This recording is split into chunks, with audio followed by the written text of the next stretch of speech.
Bad artist.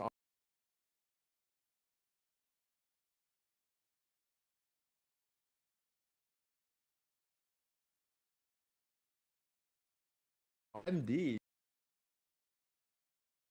Wow. Okay, I'll just say MD.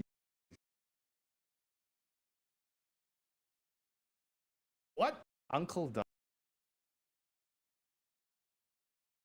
Do you know that he's...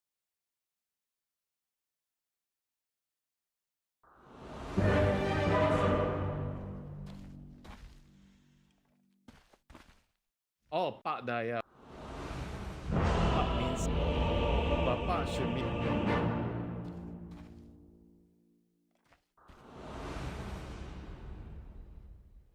Hasta luego. Заходит улитка в бар.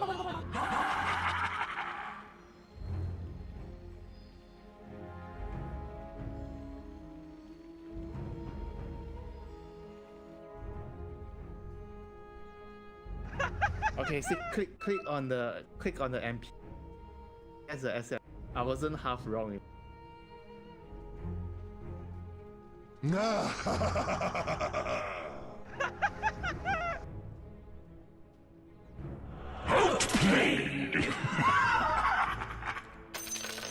Hasta luego.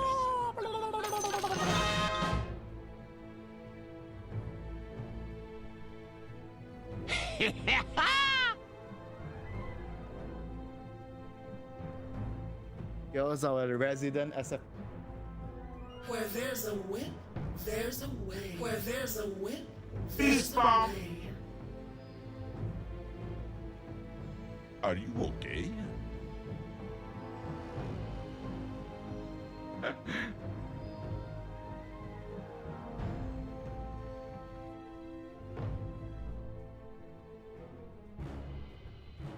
Okay, they were trying to block the SFP.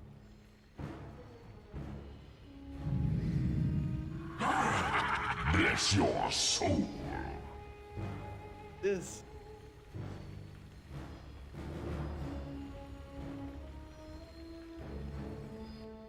Hasta luego. Okay, I'm gonna grab dinner now. Yeah, it's about time.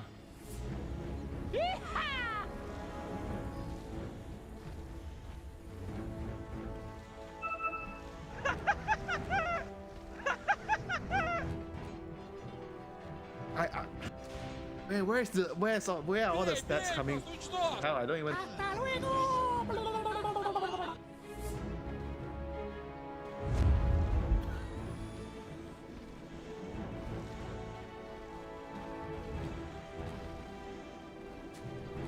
There is no game.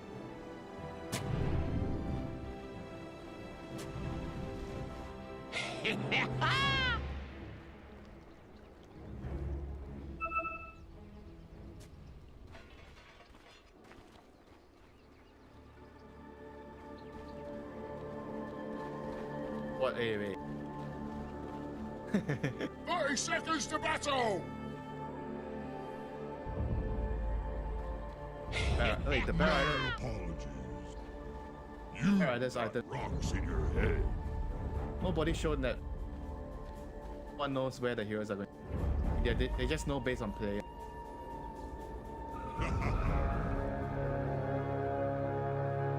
Yeah, look at the Viper and all is blocking, running out. So they... The battle begins!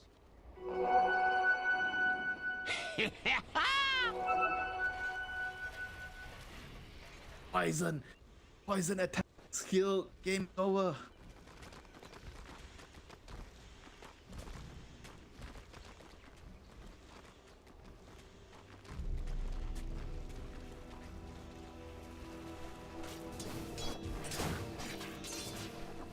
Where's Viper again?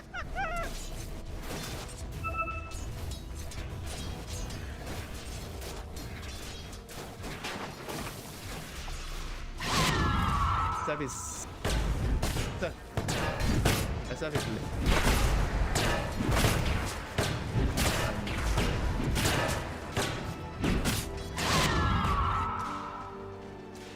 Hasta luego.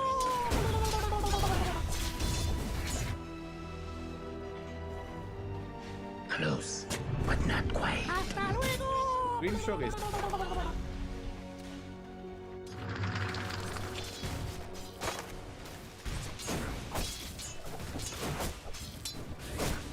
It kind of reverted.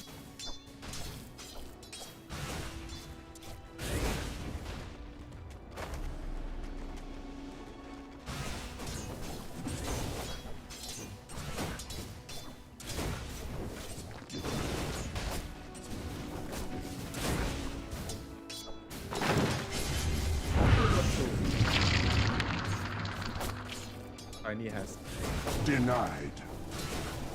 still there. Hasta luego. Hasta luego.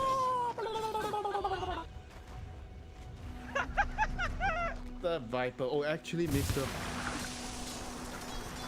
Yes, okay, yeah. And because it's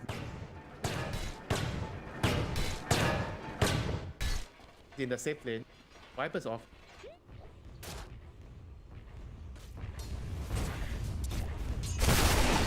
makes a Warriors huge of the wood.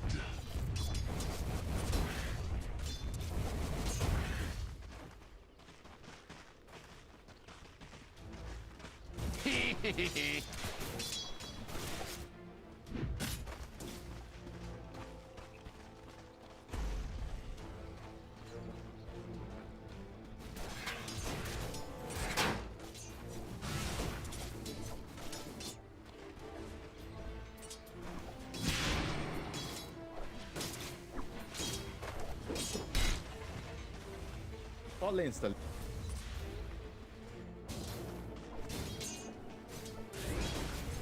Level 3. Same goes for that. That's better than Silence, I think. First blood!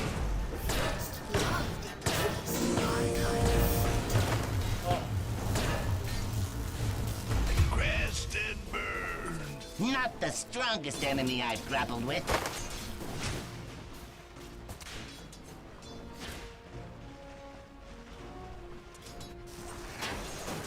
That's the Queen of Pain. Damage on that.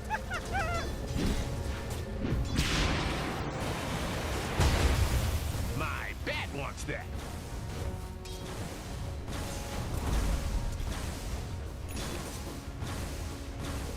Denied. Thought you had that, didn't you?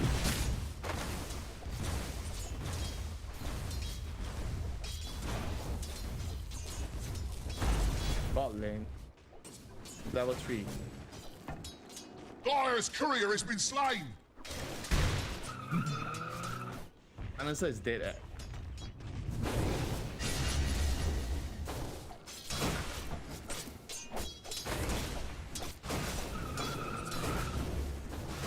Never give it the satisfaction.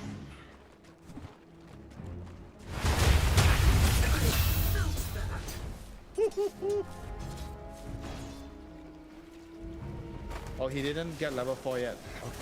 That's why he died. No blink.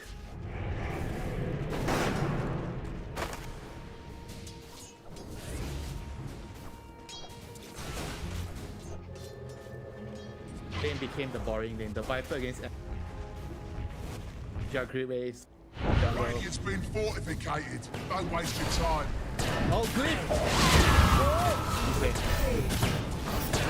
Not gonna happen. Radiant's courier has been slain.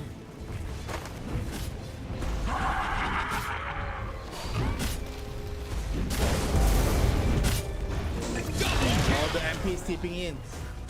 Yeah, baby. Well, I tried. Well, I tried.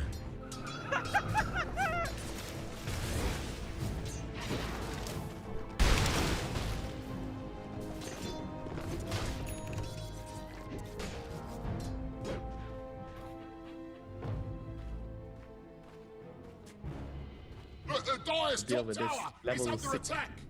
Oh no. Oh no. Yes, get aggressive. A bot.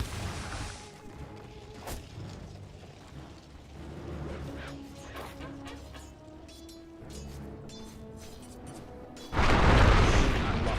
Bot lane. Dire's forward now.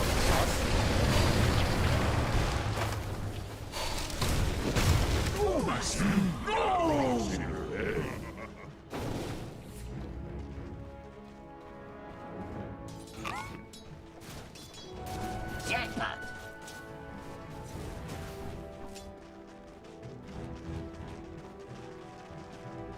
Normal. Got it.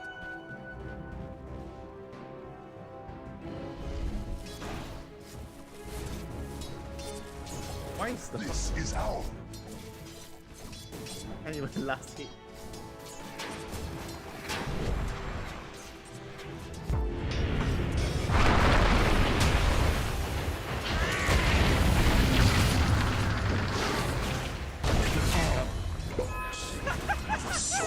Oh no, no.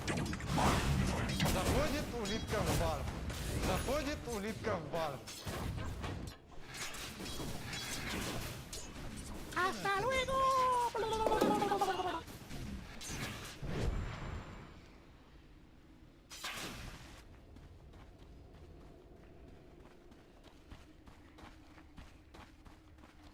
Yeah, not that poor.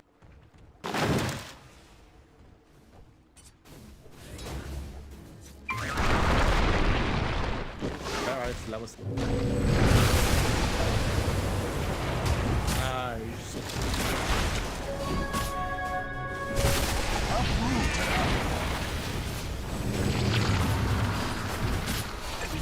Dire's middle tower is under attack.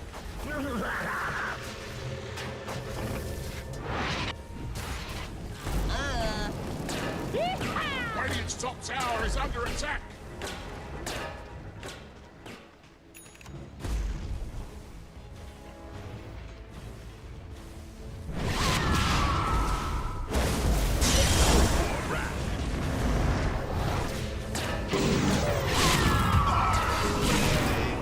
Radiant's middle tower is under attack.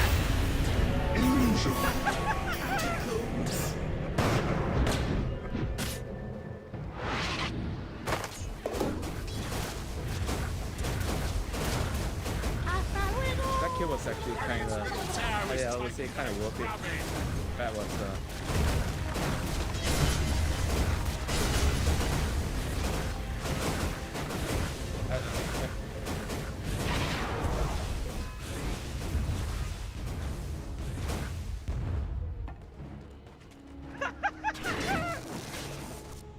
Wrath of Nature.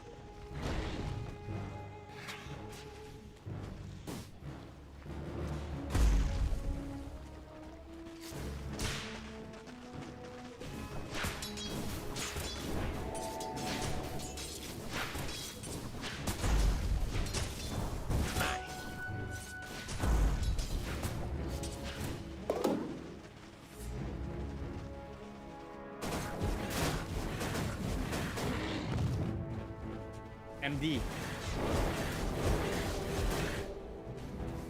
¡Hasta luego! ¡Hasta luego! Oh, so.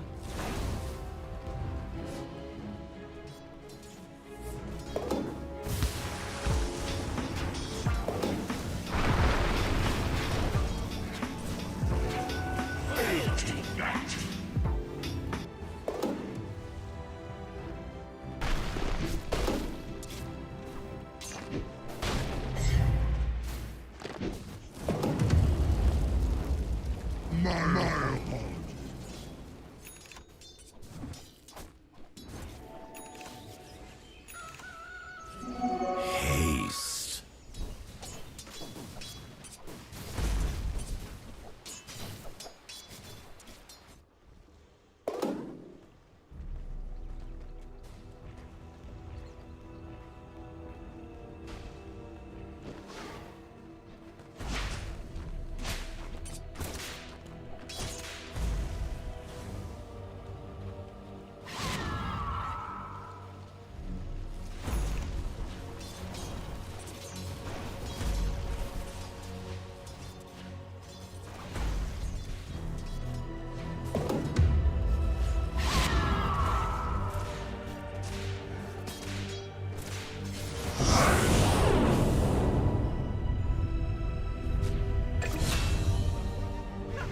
Twitch.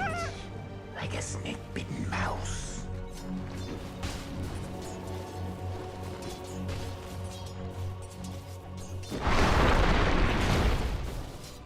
thought it was that. The Dire's top tower is under attack. Radiant's bottom tower is under attack. Radiant forts have been fortified. The Dire's top tower is under attack.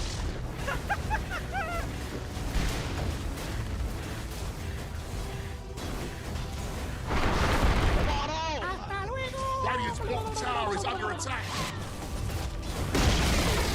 Boy, Radiant's bottom tower is fallen.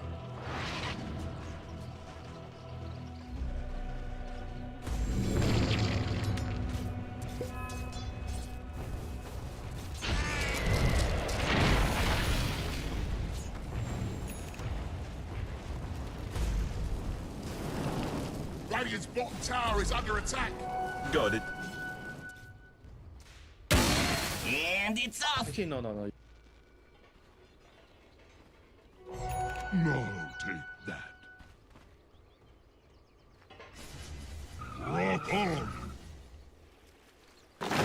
Trumps is fine.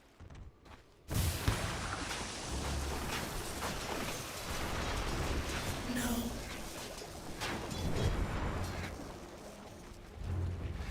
Dire's middle tower is under attack.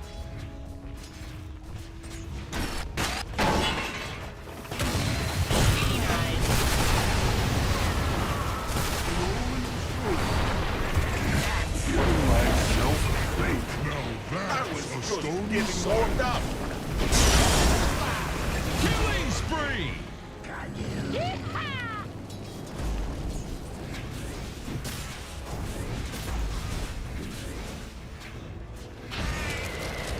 Dire's structures are Dragon Lag. fortified. Radiant's bottom tower is under attack. They are very bad. Our team has to. Fight.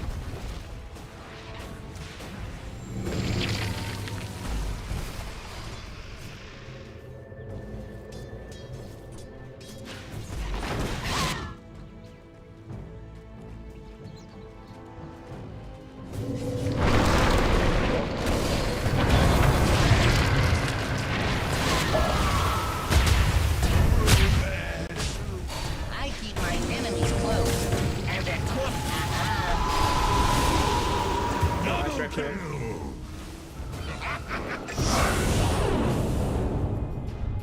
Wow, nice goal, bro. ¡Hasta luego! Quiet as the grave.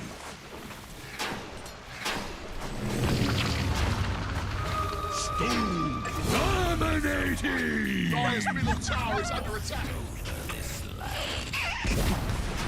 Dire's middle tower has fallen.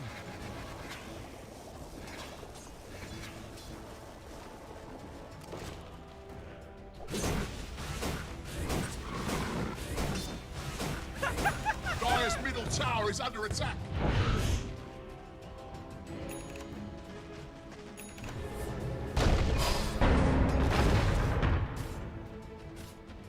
For my coffers.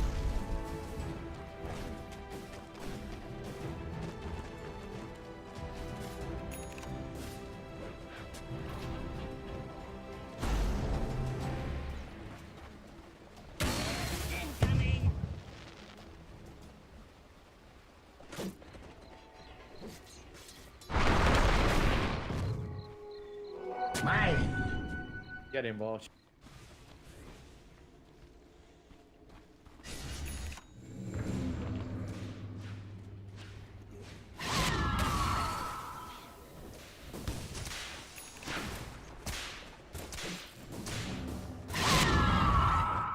¡Hasta luego!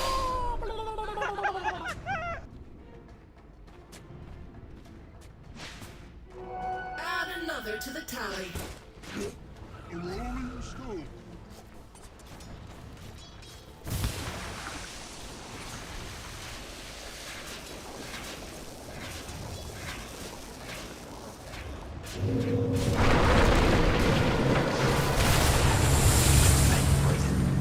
the soil.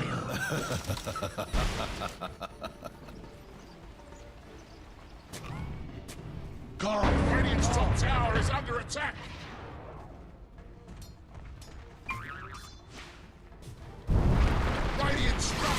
They're fortified. Radiant's top tower is under attack.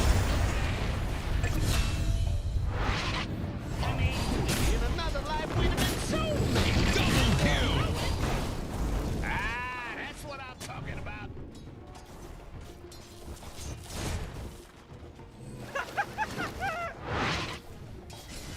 Yeah, I can see the Radiant's top tower is under attack. With me. run towards.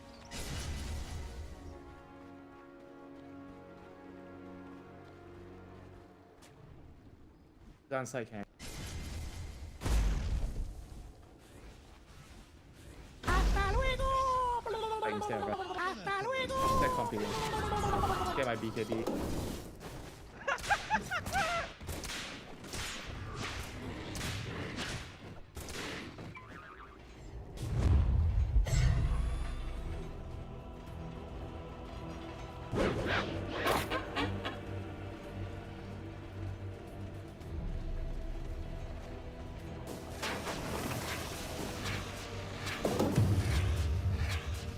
MD is there.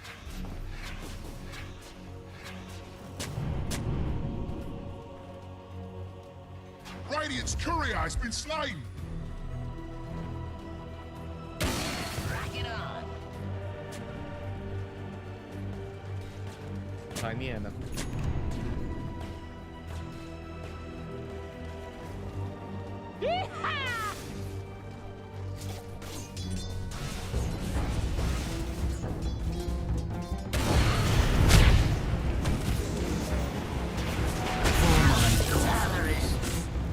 Here's the snow in your eye.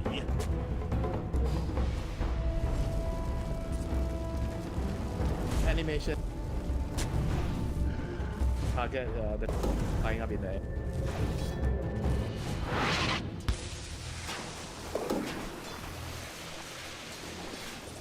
Axe is up.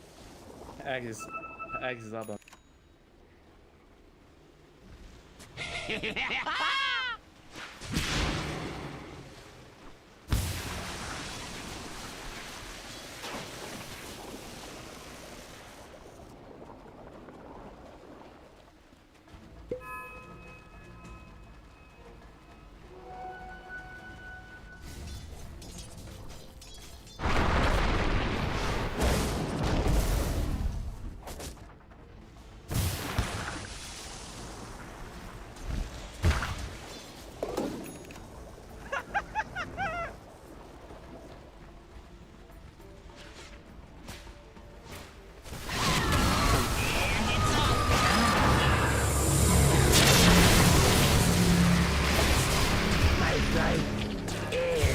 It's steel in your eye.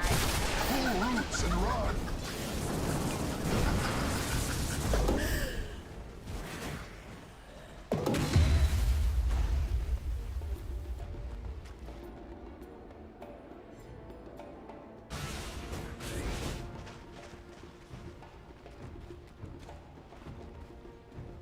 Right now, before I have to get.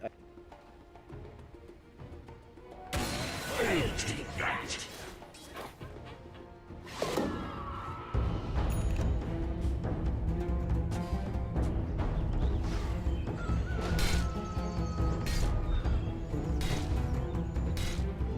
Illusion.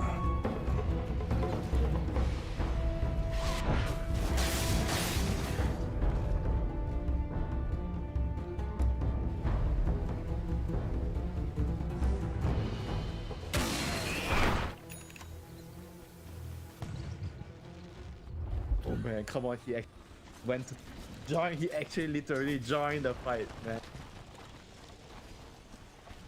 Why the hate? What?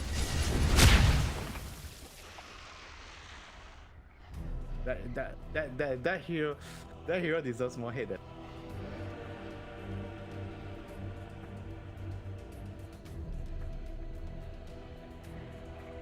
Oh boy.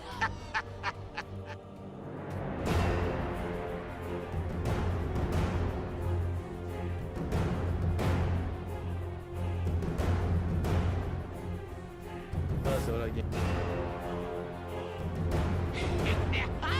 And my friend,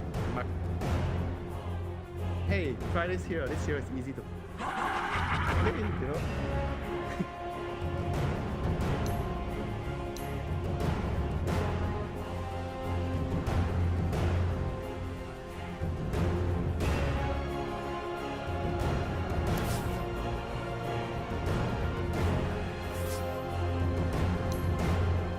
Hero to walk.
Don't leave us! Don't leave us!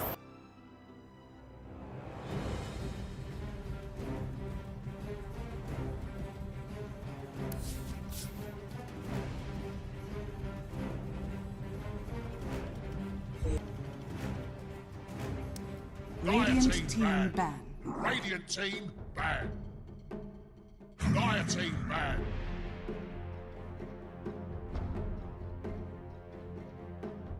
Radiant team pick. 每一把都当最后，每一把都当最后一把， Dire 就 team 也不要 pick. 怕说。 Silencer. It's just a number. I love Dota so much.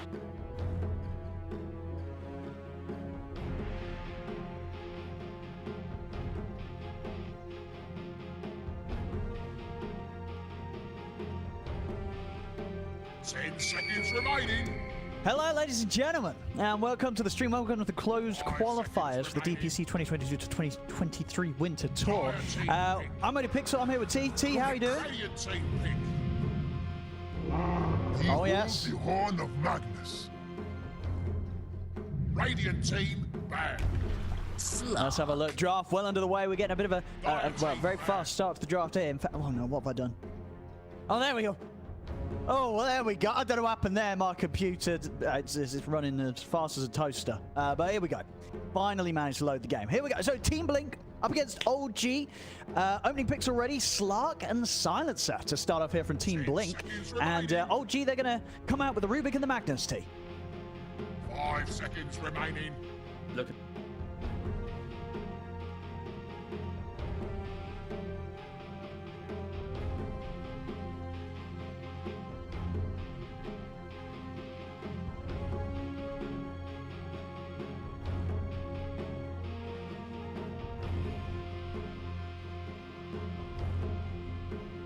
Yeah. Radiant team ban.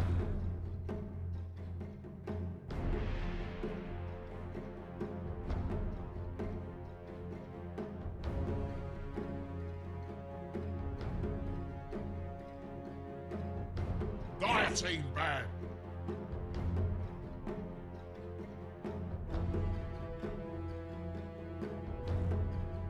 Yeah, and in terms of the teams overall as well, of course, I believe a fair few of our viewers will know who Old G is. You know, you may have heard of some of the players from there. But yeah, Team Blink, what do we know about these lads, T? 5 seconds remaining. Not a lot.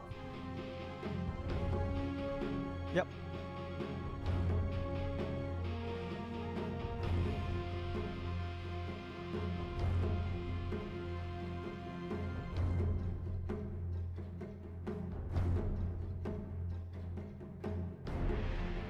Yeah.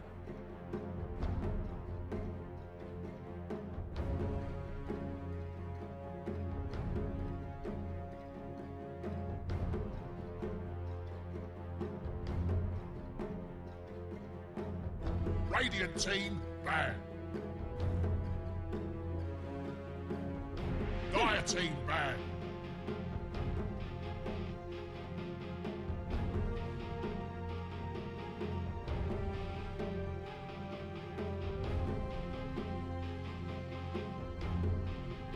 Absolutely, but also an exciting opponent to play against, right? You got to imagine, surely any competitive Dota 2 player right now they'd love to have the chance to play against these players.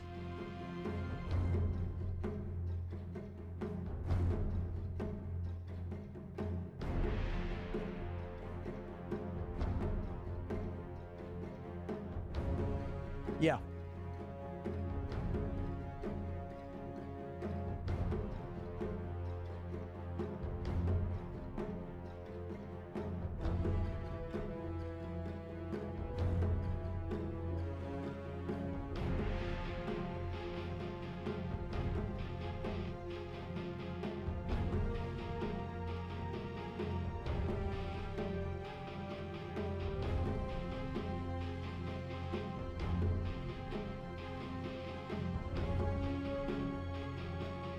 Let's see what they're going to get their hands on this draft.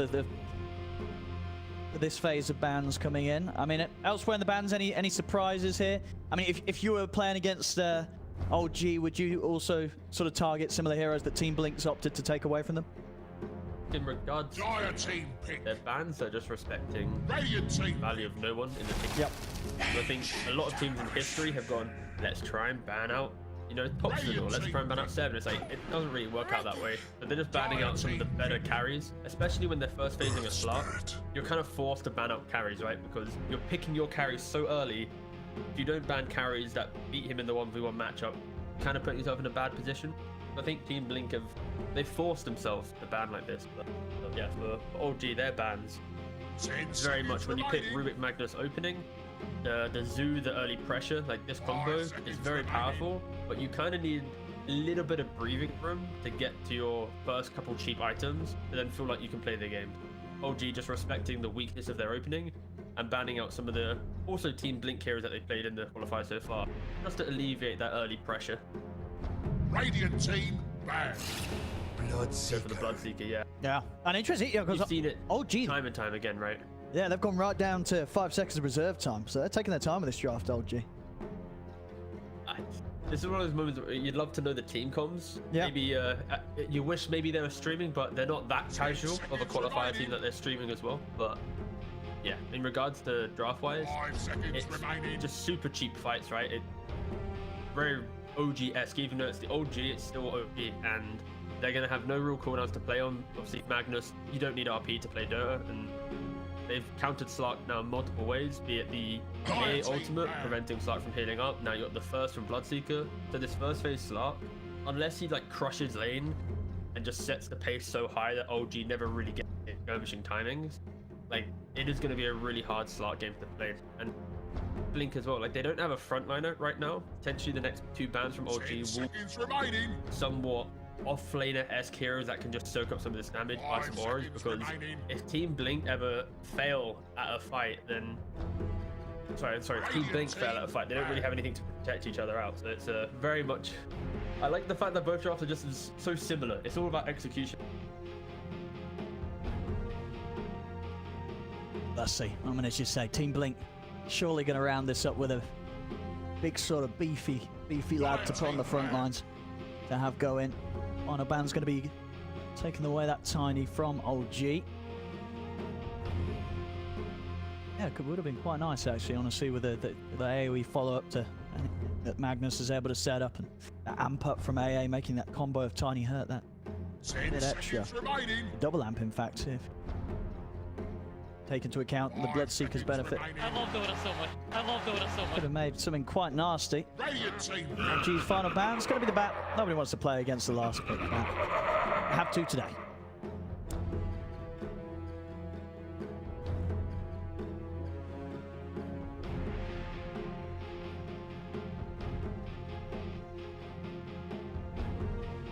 Ten seconds remaining. 5 seconds remaining.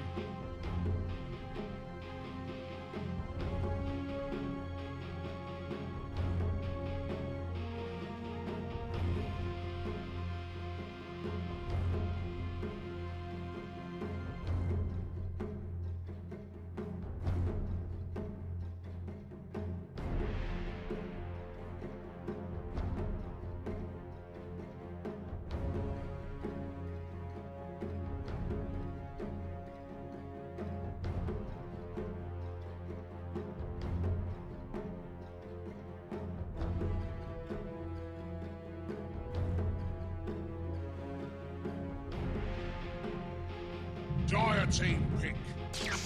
Storm Spirit. All right. I mean, honestly, it's... I like how fun Team Blink's lineup is. Like, this is all kind of, you know, heroes that are going to be kind of looking to pick people off and dart around the team fight. But it does feel like these heroes are going to be ready to deal with being the one caught on the front sorry, line. Owen. 5 Yeah. seconds Breaking remaining. news right now. Breaking. Oh, yeah, what we got? Dusk. Choose your hero. Wait, what? And when did they play this? And did they win? All right. I love Dota so much. Okay. I love Dota so much.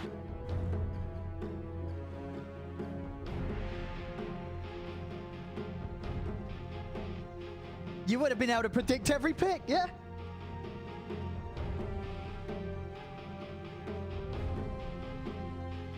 All right. So the exact same draft that Team Blink played a few days ago, they're going to bring it out. I mean, honestly, that's exciting to see. As I said, this isn't a draft that I think a lot of teams could make work. But Team Blink, they obviously have had, they've done so before. This time it's a bit of a different level of an opponent with Old G. But there's no doubt about it. They're as comfort can be when it comes to drafting. Then, if this is the same 5-hero lineup they did a few days ago. Yeah, and as well, so it's an offlane Hoodwink position for Earth Spirit, of course, then Storm Spirit, and then Spark and Silencer in the same role. So, yeah, it's pretty cool. We didn't really mention the Tusk. In regards to Tusk, we saw it a lot yesterday. Yep. But Tusk is the new age mid lane hero that emulates the playstyle of the Tinies, of the Spirit heroes. The fact that you basically push out mid with your Snowball, and then whenever you see an opportunity to active route, heroes close to the tower, the fact that all Spirit heroes, Tiny and Tusk, play the same way, it's not about the matchup itself, it's about who breaks that balance first, who gets the route, who sees the opportunity, and also how quick are you to react. So when Storm TP's top, does Tusk mirror that play to then take the fight in the lanes? I'm always excited to see any of these combination of heroes playing together in the same game against each other, because it's just more about the kind of eye of the mid lane, like who hands. No, there's a lot of pressure on. Are we going to agree that B4X is just going to be named Bex, by the way? Well, I think his name. I think it's meant to be like Baxaz, right? Isn't it? You're saying the 4 is an A. I think the 4 is an A. Okay, so we'll call him Baxaz. Baxaz. Baxaz. Okay, let's Baxaz. I like that. It sounds cool. Baxaz. Who we got? Baxaz, Anku, Vassen. What? Are we going Vassen or Vessen? Or Wesson? Wesson. Let's go very Wesson. English with it. Let's go very Wesson. English. Wesson.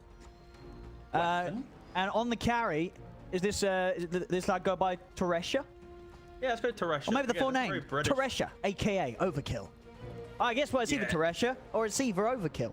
Or his he's known as team both. name is Dirty Boy. So Dirty Boy. here. Well, he is playing Slark. That is a pretty dirty hero. I would know. That's one of my favourites. And then, of course, SMN on the Silencer for Blink. Here we go, ladies and gentlemen. Apologies for a little bit of a pause, but it looks like both teams are ready to go. Of course, this is the closed qualifier, best of 3. We're currently in the upper bracket, so the team that loses today will get another chance. So it's not, nobody's going to be crying today. Nobody has to get too sad. There's another chance for whoever loses this best of 3. And of course, overall, 2 teams out of the 8 teams of this closed qualifier will get a spot in Division 2 of the upcoming DPC tour. So all very, very exciting. And so obviously that was Team Blink's lineup. We will go through old G's. Of course, you know the players, but we'll check in with the heroes they're on. We've got no one playing the carry. Bloodseeker, Thompson, of course, will be playing the Tusk. No Tails supporting on the AA. At the moment, hanging around the bottom half of the map, we've got Seb on that off-lane Magnus. Up by his side, MSS playing some Ruben. 30 seconds to battle! I think the coolest story of OG is the MSS. The fact that we get to see him in the Western European team.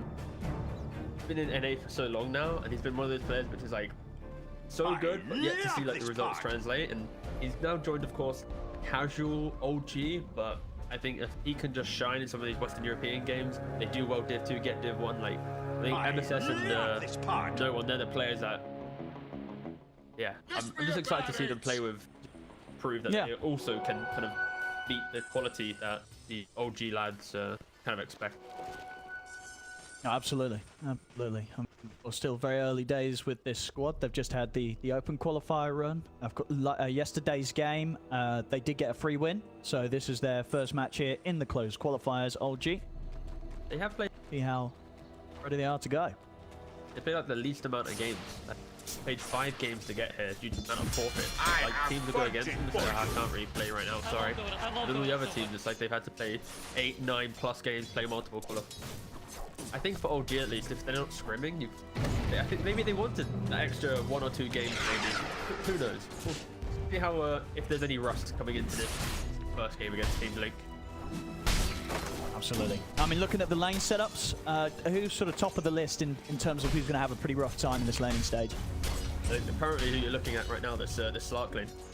you're playing against Magnus Rubik, you think Slark will be okay with the against melee offlaner, but because you have Shockwave spam with the Fade Bolt spam, it's really hard for this Slark to apply pressure, and he's more always farming backwards. It's what creeps are giving to him, rather than him running past the creeps and chasing down, kind of forcing on it off.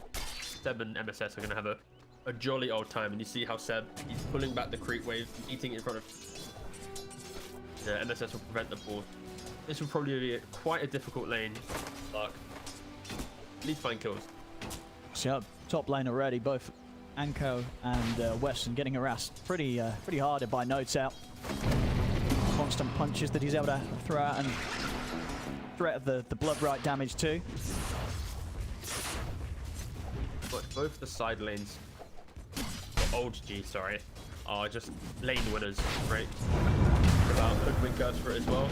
Maybe they get to punish an overextension of Notel, but... All right here. And he's got the Fairy Fire. We'll be able to walk it off. Not quite enough damage from Blink's two heroes to make that sort of play. Furrows on mid. So far on the CS here, Topson and Baxaz. Topson 7 for 1, Baxaz on the 10 for 2. Early levels, Topson having to deal with the spam of the Revenants every time he stands up towards him. And bottom lane, Seb will get first blood. Apologies, ladies and gentlemen, for missing the kill. I'm not the world's greatest observer. Okay. And I'll just blame T for not telling me to look at bottom lane. T, come on. Because we're actually doing the radio cast this time around, and we'll be telling the audio listeners only that it was a Shockwave into skewer under tower that there we killed go. the silencer. There we go. I will be better at this. Don't worry, I'm sorry. No, it's alright. Warming up. We're not missing another kill here. Everything else is going to get clear. Alright, I'm now going to make sure I'm looking at your camera, my camera, and anytime you're... Okay. The pressure suddenly. Just going to scream just top, mid or bot, alright? Absolutely.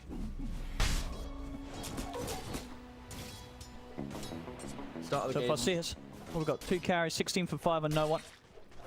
And down on the bottom, Overkill, 12 for 1. See to the side, Seb. Silencer. There we go.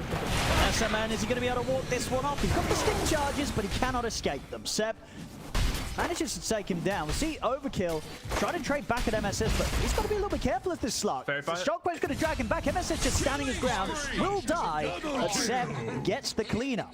So Seb now 3 kills here, picked up by the offlane Magnus.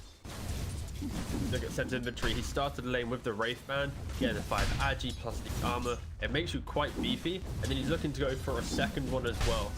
Fully subscribing to the Agi tankiness of the offlane. And we mentioned also right-click heroes. Doesn't really help when that additional armor's in play. Him getting a double kill, MSS won't care at all. Topson there in the mid lane. And they're getting rotation on. And they got the pullback here with the Vortex. Weston wasn't quite able to line up the roll, and in fact, well, with the help of the burst of MSS, they'll actually be able to take down back south. Sure, Topson dies, but I think he'll be, satisfied with the fact that he was able to bring down the storm with him. I mean, so basically Topson tried to go to the shard play where he bumps himself to low ground, but because of the last word of silencer, he got silenced. He kind of got forced to play on the higher ground, and then he found the kill. So it was... He wasn't looking for the kill. He was looking for an escape, and then because of just the events that have unfolded, it was like, oh wait, let me just turn this around. Small things in Dota, they are the best. But, Baxaz was doing pretty good in mid lane, and unfortunately, that one little turnaround has kind of brought the lane back a little bit more. Guys on top, Weston very much moving around the map here, trying to see where he can make some sort of a play. Trying with the setup onto Notail. Good one. Yeah, just turn over towards Anku. Quick hold back with the... Done. We'll be able to stop no one from the focus down the Hoodwink himself, but he moves towards Weston. Of course, Weston has got the roll ready, but no one... You can see with the movement speed, trying to get in position, so it's going to be maybe difficult for Weston to get the easy escape. Which is proving to be very hard for these two from Blink to really fight the Bloodseeker right now. They're still going to try it. Weston rolls in, get the kickback, but no one. And he's going to be able to sort of just dance around the edge of the fight as Notail. They just slowly beats down Weston. One more hit will do it. There's no one. He's going to be able to get round and finish off the kill. They will lose Notail here, but all in all, no one being able to get the cleanup. staying in good position to keep farming in this lane. Continues to free farm. 32 and 14, top CS on the game right now. Bounty, which may make you Lane 50. prize. Rune also gets Invisibility. get it, but due to the A death and TP in. I think interestingly, when you look at No-Tail's skill build, 0-2-1 build, Spirits unite normally in battle. against like Bloodseeker and stuff, you see players go for cold feet plus killing touch, keeping in play, but Bit of an attempt onto Thompson. Was able to dodge the initial roll with the snowball, but still after that, is there going to be any way to get out? Cannot do so. Tries to make a cute play there with the shards, potentially to push himself to safety, and not able to get up to the high ground. So Blink teaming up. I mean, Wesson's been keeping a good eye on where he can make these moves. Coming over to the mid and slowing down Thompson's game. That's going to be very, very important for him. Bottom lane, Seb. Both him and S-Man Cess will have to walk this off. Seb's fine, has got the headdress, and he's got a couple of tangos still good to go, so they can slowly regen back up down here. The laning situation, though, not too bad, honestly, for Overkill on the Slark, right? It's 30 last hits here.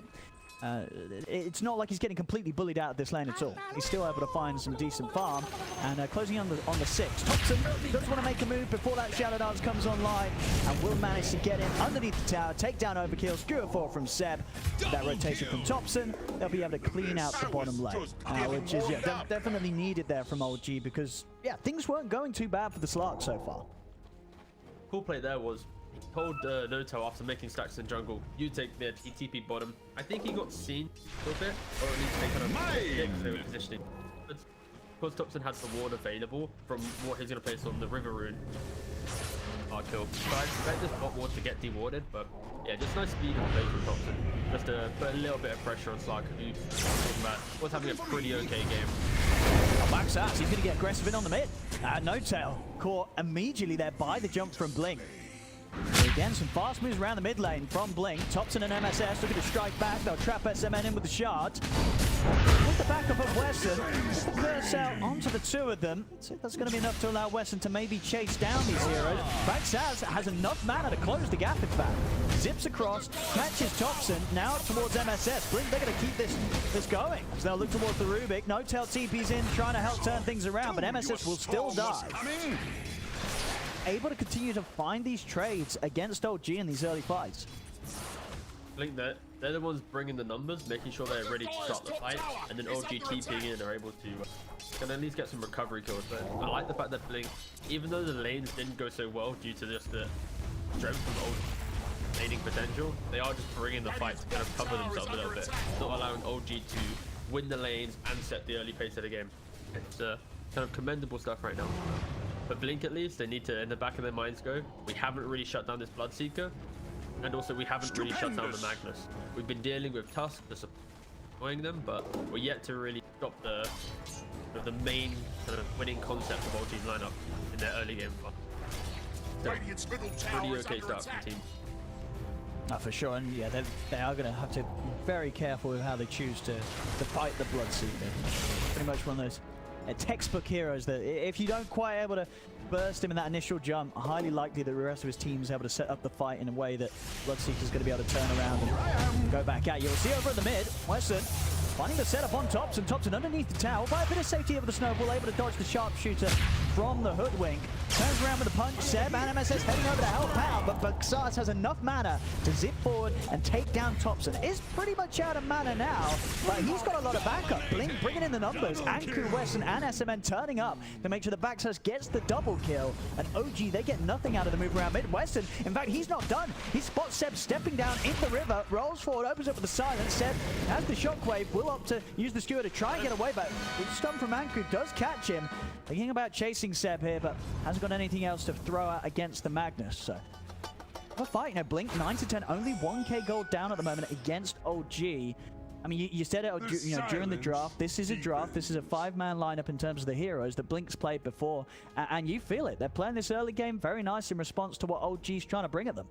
Yeah, they're being super aggressive, utilizing the Storm and the Earth Spirit to kind of lock on that initial fight, and they got the Hood on Silencer behind just to help with the cheaper damage, kind of convert on the kills. But for OG at least, they started this fight with a double smoke of AA Rubik running into the bot jungle, whilst Thompson's playing quite aggressive on mid. A little bit of kind of miscommunication where Thompson posturing in his Thompson positioning, The supports are about 5-10 seconds away. If OG kind of synced that up a little bit, maybe waited 3-4 seconds so both heroes are kind of in the same area at the same time, a bit better for OG, but the fact that Team Blink see that opportunity, punish it very quickly, is going to make a little bit of a discomfort toward. Once again, Magnus is able to get out, Bloodseeker continues to push.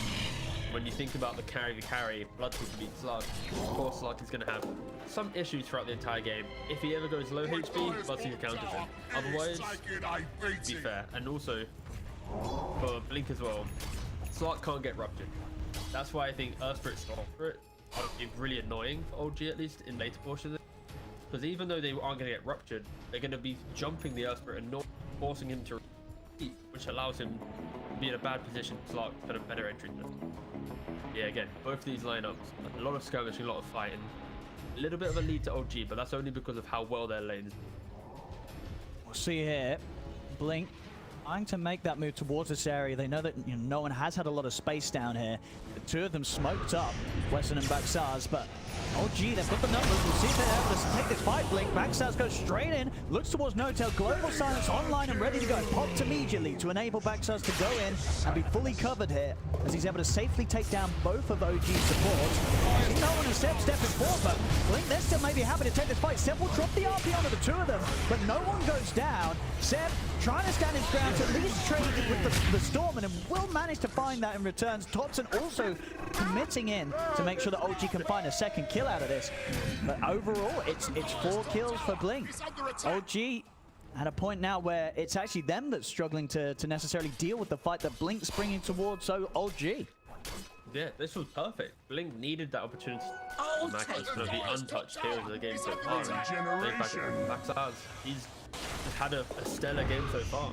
When you think about Storm, there aren't any cheap stuns to really lock him down. So he sees a Rubik or an AA, he's going to jump in. Covered by the global, absolutely perfect. Like that entire fight was set up just to Silencer, locating both supports, throwing down a quick arcane curse on both of them, when Storm's very nice to quick jump in. And you can see the OG kind of play style, which was, even though they're dead, spells are used, let's try and get something from it. Blink was still in a position to punish and to play, and I think the fact that Storm Spirit on like 1/3 mana just hid behind that tree, look for that additional play. Yeah, I think Blink, they're coming into this series with confidence, and that's the key thing. It's fun to see them going toe for toe in these early fights. Really? I heard that tower had kids.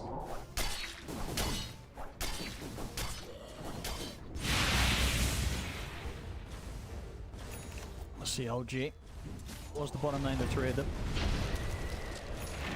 Blink, definitely the way the last few fights are going. I can't imagine they'll let this tier 1 go down for free. There's definitely a chance they'll respond to this, especially with Global Silence being back up in 15 seconds. Key difference in the team. OG is itemizing for how Blink is winning these fights right now. They're going straight BKB on Tusk, straight BKB on Bloodseeker, Reeves on the Magnus. Global will do nothing. Global's going to be there. Topson, of course, still able to close in on the gap with the snowball, but now the counterplay comes in. Wesson turns in with the silence. They have the control as well from Baxaz. They'll take Topson down. Baxaz has just enough mana to zip up to the high ground, but will still end up going down there. And No-Tail that was thrown out upon him. So trade there between the mids. Both mids going down. OG, of course, at least able to force out the Global Silence. So maybe a bit of a window for OG to look for something else now. Potentially, I think as soon as Tusk is back up, they're going to keep poking. But because you don't have a Blink Dagger Magnus, it's not as easy to make those quick plays. Like when you kill a Storm, you smoke stuff, but because it's so early in the game, Storm's already going to be alive, and with no tier 1 towers taken, very easy for him to fight him.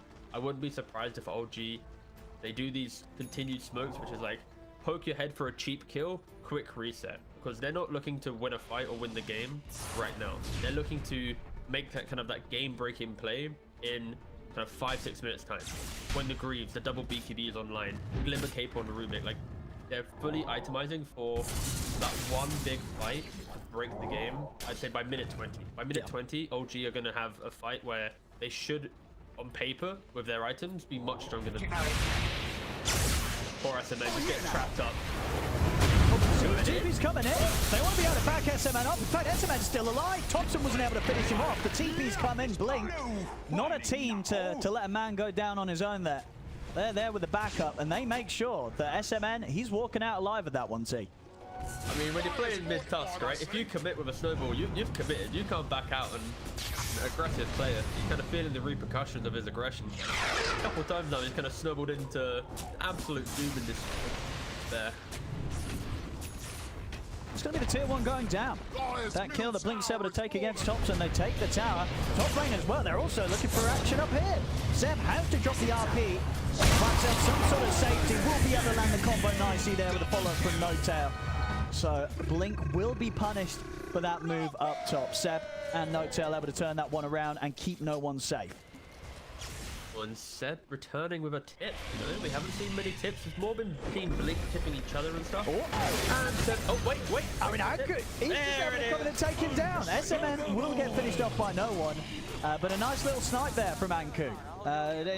Immediately going in and taking him down. Sorry, but you're casting the game. I'm casting the tips here. I'm just... Soon as you got to keep your eyes on the tip game. Mate, as soon as Seb tipped, I was like, hold up. If he dies here, Weston's returning. And as soon as he dies, like, wait, bam, there we go. So right now, keep an eye. Earth Spirit versus Magnus. The little battle between the... Oh, hang on. Christ, MSS, you little... He got the kill. I went away because I was like, there's no way he's going to find something with this. But he was going around with the ball lightning behind the tier 2s. And he's actually able to find Backsaz walking home. He went on the longest journey possible. Like, he went all the way down through bot jungle, behind the tier 2, tier 3 mid. Fair bloody play, mate. I said at the very start, I wanted to see MSS pop off, and they're the small plays. That's the kind of moves, yeah. You don't expect them. I didn't, and Backsaz certainly didn't as well. He was like, well, I'm going to be fine here walking back, but no, MSS making moves with the ball lightning across the map to turn that ball lightning against the storm. And now, I mentioned this timing of OG. BKB, 200 gold away for Tusk. Seb, 200 gold away from Greaves. Bloodseeker already in BKB. Like, they are about to be so strong after a very chaotic early game. SMN, he's not getting any up this time. There's nothing to do to help him there. OG get the quick kill. We'll see over in the mid. There's the rupture set up from no one. Make sure that Weston has no chance of running from them. And now the tips are back on the menu here for Seb. Throwing them out of the way as Weston gets taken down. See them eyeing up more. Thompson straight underneath the tier 2. There's the charge down for Anko. Quick punch up. Double kill for Thompson. Maybe more. Backsaz is kind of fighting on his own, and he's a little low on the mana. Thompson, he's still got the moves, but this hate stream is still going. He can stay on top of the storm. They'll take out a 4. And indeed, No Tail joining in on the tipping game after a fight like that. As 4 arrows taken away from Blink, OG lose nothing. That's the kind of aggression that OG want to be getting away with. And that's kind of the game-breaking play I expected. They actually did it a little bit quicker. Without the BKB and the Greaves, they still went for it because there was a perfect opportunity. Earthspirit all by himself and finding the space. And now with tag team into Roshan with the Greaves, double BKB. If you look at Team Blink and the items they have... I mean, can Blink stop this? I mean, they can poke them, but when they see the items that OG have, they're going to be a little bit afraid. Well, we'll get a bit of damage onto Seb there with the sharpshooter. It's buying time for the majority of them to set up. There's still some time that Backsaz is out. He's going to be back in a second. Weston keeping his distance. Thompson's actually going to be following up with the snowball up to the high ground here. So pretty deep. Thompson, not on the HP, has got the BKB. He gets healed up by the Greaves from Seb. And now the global silence comes out. Thompson turns over towards SMN. Will be able to deal with the silence over to the side. No one's in with the BKB. Takes out overkill. Backsaz will zip away. Incredibly on the HP. Anku able to trap the 2 of them. We'll see a snipe attempted here with the ultimate. And oh, it's going to be on target, but it shouldn't be enough damage. I believe Backsaz will be more than fine here. So he's going to live, but at the least we'll keep him held in the fountain.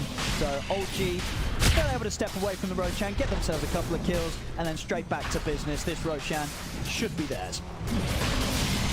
Oh, okay, that's just running away. I mean, Blink's still trying to put a stop to this, but it's already been done. No one finishing off the road, gets the Aegis set.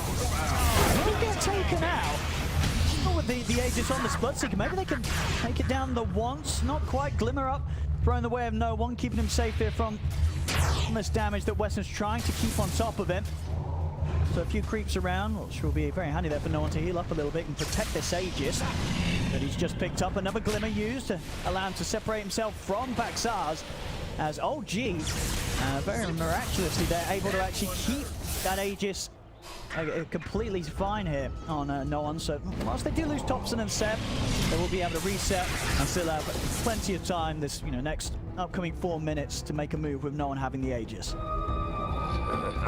Nice utility from NSS, right? Just constant glimmer capes, always being in the position to help out. And yeah, again, I feel like for Blink, they're showing that they're able to constantly take cheap fights, but when you compare both teams, OG, after a cheap fight, they're kind of planning something ahead, right? And for Blink, they're playing in the moment, which is great. It's allowing them to go toe for toe, but you're not really seeing that kind of what's next opportunity. It's always, let's wait and see what fight occurs. And that's how this 5k lead's being built for G.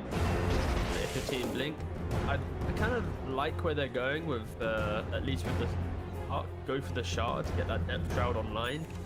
Go for the cheap fight. When you go against like RP and stuff, you throw that depth shroud and go against RP, you're gonna save them very quickly. Go for the turnaround fight, but yeah, Team Blink is still not really buying any items to be incredibly tanky right now. It's just going for the damage, finding the opportunity to go for the kills. And if they can kite out the BKBs, kite out the Greaves, then they can go toe for toe. But if they don't, then it could be quite difficult. OG for sure are setting the pace right now. Obviously built by Seb, yeah, just continue to build out those auras, Greaves into the pipe.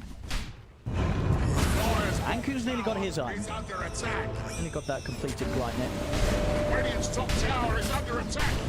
See if they want to respond to this. OG now able to take the top tier 1 tower. Still moving forward here with minutes or so on the Aegis.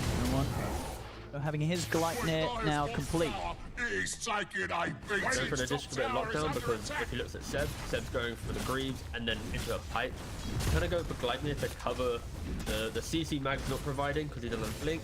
Plus he is also covering a little. We don't remember the TPs. Blink towards Thompson. He's going to try with the TP out, and he is away. Literally just before that last right click was going to come in, couldn't have been any closer. Thompson will live. See them put the global, give them a chance to pick off the supports. They do get no tail and they will get MSS. So quick move there around the global silence to take down 2 members of OG, maybe even more. If they look towards no one and without the support backup, no one might be in trouble 2 times back to back here. As the Aegis gone, they'll line up for a second attempt on him, and of course with the BKB already used early in the fight, there's no escape. An excellent punch back there from Blink, immediately deciding to make that play as soon as they are aware that OG had sort of relaxed a little bit and backed up as a team from committing for the tier 2 tower. They get caught split up and it hurts big time. 3 dead, maybe more. So we're already underneath the tier 2. Overkill and Weston looking towards Seb and Thompson. Of course, these two, the tankier of the members of OG, so not quite so easy to go for. They're still going to try it. The drag back of the Vortex, pound fall from Overkill. They've been able to take down Thompson and Seb. He stands no chance on his own. As Blink, they strike back hard. They're going to be straight down the mid and pretty much taking the tier 2 away from OG, which pretty much occurs like a minute after, where I think they pretty much assumed that they were going to be the team taking out of the first tier 2 this game. That's not the case. Blink strike back. Yeah, this was the first thing, right? There's no BKBs on OG because they're either using it to run away from the global or Thompson already used to sneak out, so Thompson's not even there. And that's the strength of Domset, right? The global Storm just zips in. AA Rubik, they can't do anything against this. Sure, maybe a Glimmer Cape or a 4-staff if they're quick on the finger. But if they're jumped, they're gonna die, especially with Earthsplit. Blink, they've been struggling so hard in these fights because OGs have been kind of setting the pace. But when they see an opportunity, especially when Thompson just left by a tier 2, yeah, the perfect time for Blink to literally go one by one. That wasn't a team fight. That was just a brutal chase down on OG just after just very aggressive positioning. Yeah, I love the fact that Blink, they get 1 kill, they keep going. Like, yeah, I want to see them try and connect it into something bigger, because right now all their fights, all their killing have kind of not really led to anything cool, but I want to see that tenacity again from them. That was a 5k lead, he just completely lost. One minute play, and now they're smoking up. It's like, guys, we're strong, why are we sitting back? Let's go for the kill. This could be a moment where Blink, they turn it around once again, and maybe they start to grow a lead themselves. Oh well, leading the way, looking to open up here with the Gleipnir. Rupture. Oh, they're chasing the Hoodwink, run! Who should be safely out of harm's way here. They definitely seem to be aware that this move's coming towards them. Anku does get caught, but Blink will let him die. In fact, Sep dropping down the RP for that pesky Hoodwink. Alright, to be fair, if you look at the mini-map, there are 3 dire wards in the perfect position of where Hoodwink ran down from mid all the way to bot lane. He was fully envisioned the entire time. And Blink, they actually wanted a group of us 5 and do a wraparound swim. Baxas, he's considering going in on them. He knows that OG have sort of relaxed a little bit once again and split up. As they'll get the kill. Baxas, indeed, as soon as he picks that up, he's not messing around. Picks up No-Tail's gem, goes for the zip TP. See if Weston's going to be able to TP out as well. Oh my goodness. We're getting some close TPs this game. That stolen sharpshooter from MSS nearly able to take him down, but not quite. He's out in time with a TP. And again, just another smart move there from Blink as a team, deciding to go back in with just the 2 of them, realizing they can get that kill on No-Tail. They can pick up his gem, and they can get out of there. The plays from Blink right now, like your Hoodwink dies, but you linger in the area, you get vision of the gem, instantly get it and run away. Like they're just every play OG's trying to make to apply pressure, Blink is just able to at least find an opportunity to turn it around. So it's such a key factor. Closing up on that. Mid setup. That will show himself. Trying with a try. Let's go for the play. MSS looks to help out with the Glimmer Cape thrown down onto Seb. Chance for them to turn with no one. Chasing down Wesson. The stolen sharpshooter hitting onto Baxars. The follow-up Gleipnir keeps the storm locked down. OG able to get things going back their way once more again here with the double kill for no one. We'll see an attempted escape from Anku, but indeed Topson traps him out there. No chance of escape. OG find the 3 of them, of the creeps moving in on the mid.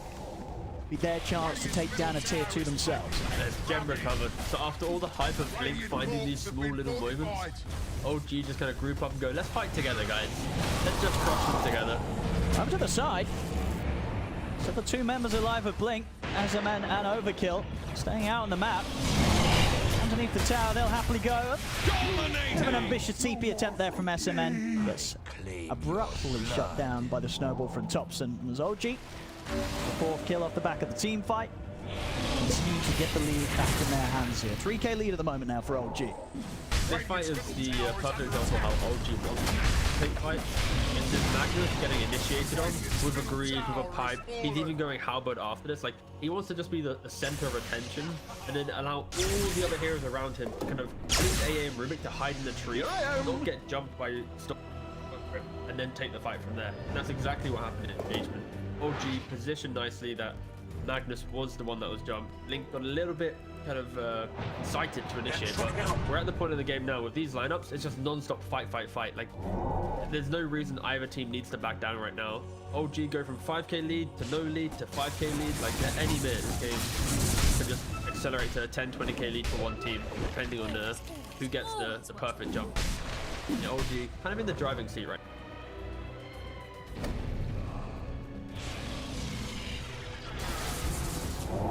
Comes the timing still. Just the 1 minute until Roshan is back up, so OG may just look to hold this position on the map to make sure that they can set up for that next objective. I think they are going to want to do something about this. At the same time, Baxar's getting close to his BKB. And then Topson, far for the rest of his team. We'll see if OG can get over in time to help him. They can't. Topson caught a little too far from the rest of his teammates. Blink, they may be able to go for more. I mean, obviously the BKB potential from no one does mean that they're very cautious about how they approach the Bloodseeker. I mean, at the least, they'll be very happy with just getting a free kill on Topson like that. That is some aggressive position. Like, I'm looking at the minimap, I'm like, isn't Topson just a little bit too far away from his team? Like, sure, he has BKB, and that'll allow his team to get there, but if he ever gets hit by a quick Vortex or an Earth Spirit roll without pressing BKB, he's gonna die. And that's exactly what happened. Topson, of course, it's in his playstyle. It's how he annoys and breaks teams, but, you know, Blink have done a very good job at least reading Topson's aggression and going, wait a second, this is a bit too cheeky for our liking. I think the cool thing as well with Topson's playstyle at least is itemization. He didn't go for the Orb of Corrosion. He didn't rush Blink down. He went for the BKB.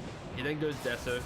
Like he's just aggressive posturing allows him not to always go for blink this early. And also he doesn't waste economy on items that he doesn't need. So, yeah, I like the fact that he's going for like the standard task, which is buy corrosion, buy blink, buy BKB, then look for items after. It's refreshing to see play the same heroes, but slightly different. Oh, Roshan's back up. Next team fight could result in the winning team grabbing that Aegis. Everyone ready to go here. All ultimates online and available. Sides. Teammate can get first. It's going to be backside. Immediately gets caught though by the telekinesis. Global silence will be able to keep him covered, but still with the punch up, they have a bit of disable through that BKB at Buxaz. Not enough though. Able to zip away and keep his distance. And we'll opt for the TP back to base. Make sure he can refuel that mana as quickly as possible. OG gonna try and do something potentially whilst the storm is refueling. Won't be able to catch anyone from Team Blink, because Team Blink, they'll back off, wait until Backsaz is ready to rejoin them. OG, they're going to try and force the Roshan during this time. No one in Topson immediately move into the pit. See if Blink are able to time some sort of initiation to get in and put a stop to this, because it's going down fast. Seb trying to keep the sort of the area between the cover. BKB's committed. No, he's able to get the snatch! Overkill, able to find the perfect time to jump in. As OG, they get the kill on Roche, but Slark, he's got the Aegis. Seb, drew away to safety. See no one turn back over towards Wesson. OG will just get the one kill against Wesson, but overall, overkill. He's the man to walk away with the Aegis team. Woo! Like, the fact that Blink, they didn't have global, they needed to just play on, you know, positioning there to try and get in. Of course, they got Earth Spirit, Storm Spirit, Slark. They got probably 3 of the best heroes to go for a snipe. And as soon as they had that inkling it was going low, go, Avengers circle everyone in the pit. Like, mobility in, sure they get SMN after, but mad respect for Blink to get the Aegis. I think if you're OG though, these are the type of moments where it's like, just keep going. That's been the theme of the game for OG. Even when they lose a fight, just keep going. We have items, keep going. Seb just picked up Halberd, keep fighting. So even when they're getting like at least outplayed in these smaller moments in regards to, say, the Aegis snipe and stuff, like they're not going, wait a second, wait out Aegis now. It's like, we misplayed, we gave him Aegis, let's go for another tower, let's go for another fight, we beat them in the next fight. The confidence that you kind of obviously expect from these players. And Blink, they have done an incredible job, even though the net worth doesn't reflect it. They've done an incredible job at least going toe for toe in the skirmishes, constantly just looking at the fight and kind of being on the same level. Yeah, OG. Chased out of Blink's jungle here. There's a zip force from Buxaz. He's ever closing on No Tail. Wesson trying to control MSS. Sets up for Buxaz to zip over, and do you get the line there to clean up both supports from OG? One thing that Blink are very much good at, as we're seeing time and time again in this fight, is in this match, anytime they know OG split up, they're immediately going for these sort of plays. They take every opportunity that gets presented to them. I think if you look at Slark real quick, his pivot after his, because against the Bloodseeker, he's going for the Sanjin Yasha. You don't often expect this to be like a 4th item pickup, but against the Bloodseeker, being that status resistance, get rid of Rupture a little bit quicker, get off the zone a little bit quicker. It will allow him just to exist within the fight. Yeah, just Blink. They've overcome the mid-game hurdle of OG, which was that big double BKB, Greaves timing, the Roshan advantage, and now put themselves in a comfortable position. I'll get the combo locked down onto Topson, but the BKB's out in time. Global will be popped. Topson's able to chase Weston up to the high ground, get the kill, but now with the BKB coming to an end, there's nothing for Backsaz to zip in, grab over the vortex, Talasha commits with the Shadow Dance, and now he's going to turn over towards Seb. Silence will cause him to have to hold his ground for now. Slark won't be able to continue to chase right at this moment in time. Yeah, good kick from Weston there, getting SMN up to the safety of the high ground. No one will manage to commit with the BKB and continue to chase him out to the high ground. Looks over towards Weston as well. Will manage to get back clean up on both supports. Back in the river, Aegis has been taken out of the hands of Overkill. OG won't be set up to take a second life from him though. Still, very much seeing the power of the Bloodseeker. No one 14, 2, and 3. You can see in the net worth difference as well. Of course, this whole game pretty much has had that top spot And we're very much seeing, in these team fights, whilst Blink can pretty much kill anyone else on OG, dealing with the Bloodseeker is getting very, very tough for them. Yeah, it's the idea that Blink win fights after BKBs are used, and when they have ability to throw them into a hero. And that type of fight there, Blink, they had the confidence of, guys, we've been winning some of these fights. Let's try and make a play out of themselves. But they're jumping on a Tusky BKB. Then they follow up after BKB ends. And in that position, OG, they have high ground advantage on their side of the river. They're still posturing nicely to take the fight. So, yeah, I think for Blink at least, it goes back to my previous point about they're really good at winning secondary fights, but they're struggling a little bit with that instant burst heroes. Still a very delicate game, very in the balance. You just have to respect the tankiness for OG. If they ever miss-execute or don't perfectly CC a hero down, that's when OG will just thrive. Especially you mentioned the Bloodseeker. Like, yeah, he's 14, was it 2 and 3? A stellar game so far from no one.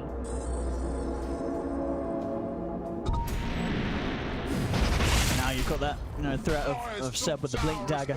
Managed to get all those other items that he wants out first as an offlaner, but now that that Blink, whenever it comes out from the Magnus, it really is that extra threat that someone's going to get caught by.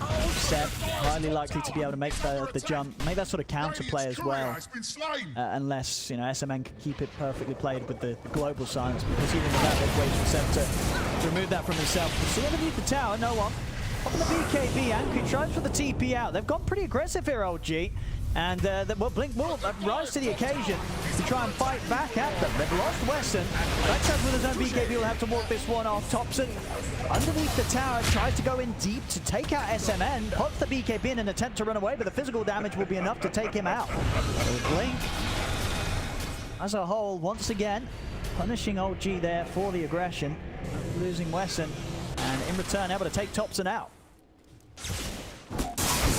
It's so chaotic, and I think for Thompson, he's always going in. He's got one direction, give me Ancient. And then when Slark's cutting into the backline, it is causing a little bit of disconnect with OG, where Thompson's off by himself going for the big play. Seb was nicely positioned trying to help Notel. Yeah, just the chaotic nature of Blink's fights. When they're in, the area that they want to play him, they don't overcommit. If they poking, chipping in fights, they thrive. They really annoy OG. I think Blink's learning a lot about even anytime they've committed on a hero by fully going in, using all resources to get to a position, that's when they're losing. Throw a spell out, disengage. Throw a spell out, disengage. That's when OG suddenly Thompson's a little bit too deep, or Notel's getting saved by Seb. So I think Blink, they are kind of adapting as the game goes. For OG, they're probably not too concerned. And if you think about their team comms, it's like, guys, we still have Blink RP. We just need to find that one entry to fight together as a cohesive unit, and then we'll be fine. So I think both teams honestly are going to be pretty happy right now. There's no one team completely in a bad position. No, it's a close game. It is.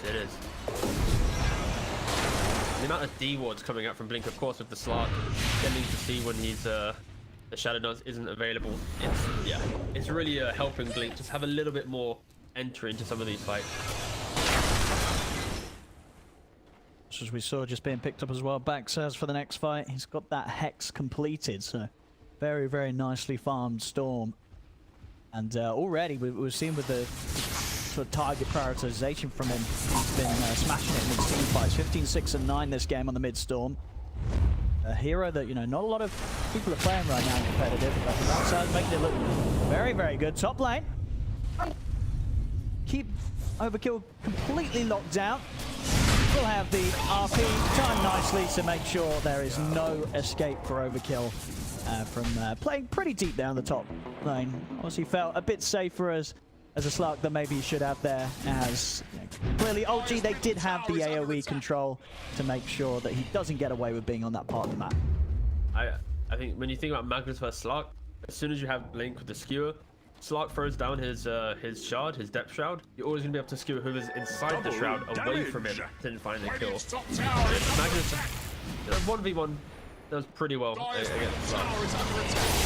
Baxaz in the mid. I mean, he's got the BKB. He's going to be fine. Or, well, as I said, they're going to try and chase him. He's still got a decent amount of mana left. And indeed, will zip to a very safe distance before being able to TP out. Yeah, we saw, yeah, he was, yeah, not often that you sort of see the Storm going for that mid tower damage at the tier 3. Nearly gets caught out as well because no one from the high ground was able to just come in and get him with that first hit bash. The active of the Abyssal. To be fair, it's like, after that play, if you just look at the minimap and how OG played it, they had, I think it was like Magnus and Tusk top mid, instantly behind the tier 2s, tier 3 area, skipping the waves. So Storm Spirit on the map, like, he sees 2 big cores just by the towers at his own base. So it's like, going there is a fair play. It's just, you get hit by a bash and something that's different. I feel like the net worth in this game, extremely fake. There's never really been a lead, even though OG has been like 5k, 2k this entire time. It's like, it just feels like a dead even game. Way easier for OG to like execute in fights, if that makes sense, because they're the ones that can 100 to 0 a hero. Look at it, Hoodwink. If you compare like the offlaners, right, between Hoodwink and a Magnus. Hoodwink, Gleipnir, Octarine Core, Blink Dagger. It's all about like getting in and out, poking, killing, just executing a hero. On the other hand, Seb, he's like the big beefy boy. You know, he walks into the middle, he enables the rest of his team. It's fun when you compare like the same role and what they're trying to provide, because it's like, who is the Seb on Blink? Like, it's kind of, they don't have. It's Wesson, right? Kinda, yeah. He's the one that's rolling in, and obviously he has, you know, he's nowhere near as tanky as a Magnus with the items that Seb has, but I mean, it's kind of been him and Baxaz, right? They go in. Yeah. You know, these fights, these two, they're not afraid to zip forward, roll in, very much trusting in, you know, and rightfully so, because, you know, SMN, each time they've gone for those plays, Global always has been there just to be able to sort of trip OG up and slow down OG's response to these, you know, not necessarily the most tanky heroes that Blink's throwing into the front of the fight. Fun when you see that type of playstyle. Like, we're not going to be defensive, we're all out offense. And if we lose the game, it's because we haven't been able to execute in our offensive nature. And like that type of mentality, we don't really have a plan B of defense. It's like, you don't see it often in drafts. Most kind of captain drafters always have some level of it. Like, OG, they've got Tusk for some type of save, Rubik for save, Magnus in the high ground defense. Like, they have many layers of offense and defense. Blink is like, boys, we go in, we find kills, we get out. It's been a great game so far. I'm happy that it hasn't been like a one-sided game that I think most people watching, they'll always look at OG and go, yeah, it's the EU closed qualifiers. Of course they'll win, you know? It's really cool to see that they are having to go toe-to-toe. Baxaz, we're going to go over the quick kill to start things off. Goes straight away over the wall to Rubik. MSS gets taken out, but the BKB out for no one in time. Turns, takes out Baxaz in return. Get the 1-for-1 over to the river here. Wesson. He's going to use that axe to turn Seb to stone, kick him a nice safe distance away from himself.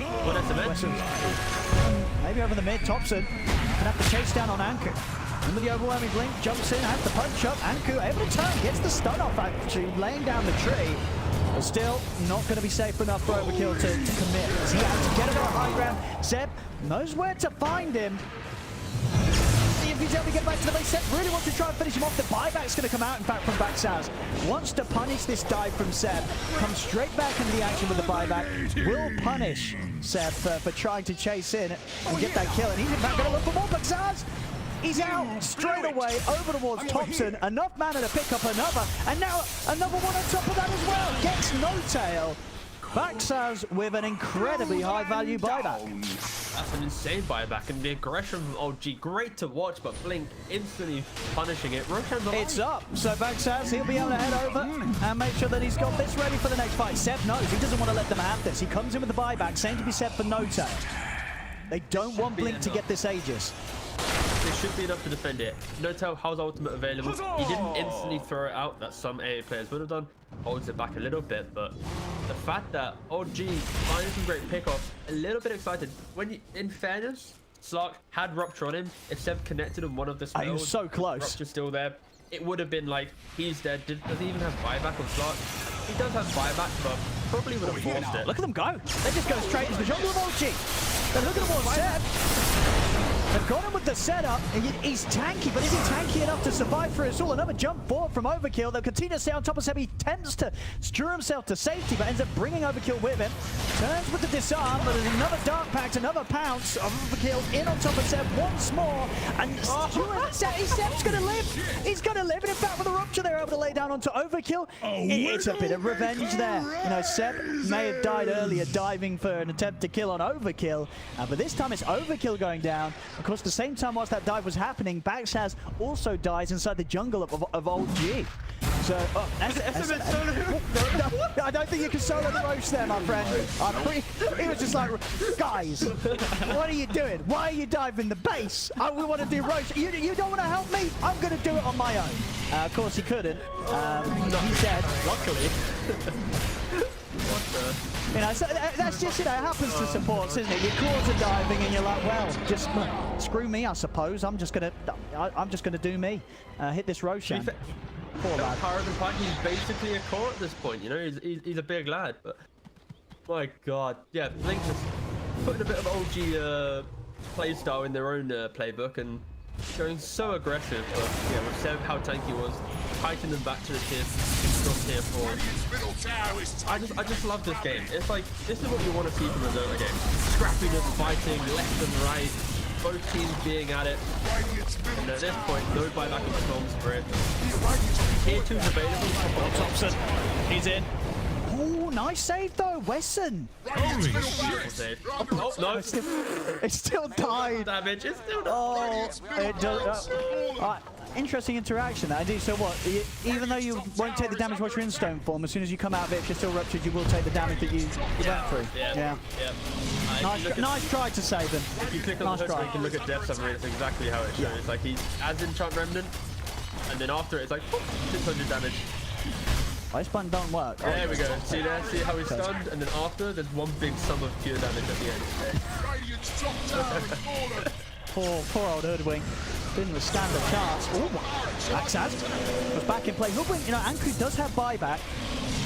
See how much OG's able to take. Ooh, quick jump action with the Invisible Blade. No one. Everyone's overkill. There'll be the buyback from Anku. Tackle. Bloodseeker back. Sassy zipped out on low ground. The global silence trying to keep him covered. The silence continues looking down, but not enough. He's out to the high ground. He's away. No one is living on minimal HP here. Of course, does have that Aegis still good to go. You see the ice block thrown overboard for Fountain. Won't quite catch any of Blink, so Blink will be okay to reset. Overkill TP's back to the base. Anki tried to get the catch onto Seb. Seb over to duck that Mitchell stone to the Stormcraft. Still though, as he comes down, the Vortex is in. OG, they're diving pretty deep here. Right up towards the Fountain. They've taken out Baxaz. That's the Storm Death for 99. They're getting into the Fountain. Buyback is available for Overkill though. And with the Gleipnir set up from Anku, they're holding OG close towards the Fountain. Jump forward with the pounce. They bring no one low, but the cheese, it's there. No one back up to a decent amount of HP. Skewer from Seb, dragging Overkill over towards no one and no tail, but the pounce is back up. Overkill able to spread to the side, keep his distance, but not far enough. No one's still in on top of the ultra kill for non. He's looking for the rampage. He's not going to get it. No tail's going to be able to take it in return. There's only one buyback available. It's from SMN. As we'll see, there's still chance for no one to get himself that rampage. In he goes. Give the man a rampage. Seb, don't you dare! Don't you dare! Come on. Well, there we go, though. GG is called. As OG will be able to take this game 1 against Blink. But a good game, though, too. So some fun stuff happening. A little bit of back and forth. You know, Blink, they gave it a pretty good shot. Looking forward to see what they can do in game 2. But overall, OG, you know, when it comes to the chaos, there's only one set of lads that are going to prevail in that sort of environment. T. I mean, it was a banging game, but I think I said it around like 15-20 minutes in. When you have this scrappy type of fight, OG are the team.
10 seconds remaining. 5 seconds remaining.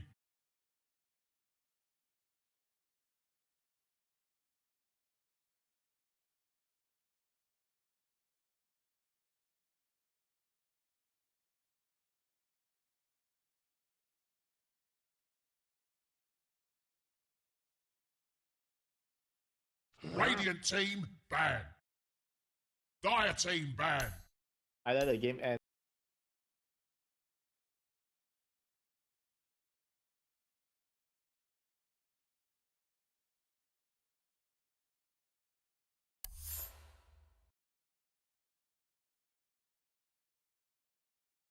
Ten seconds remaining.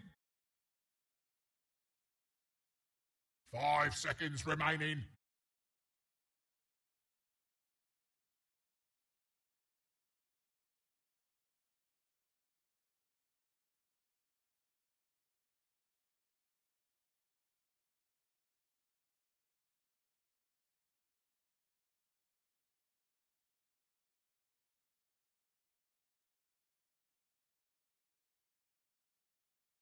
Radiant team ban.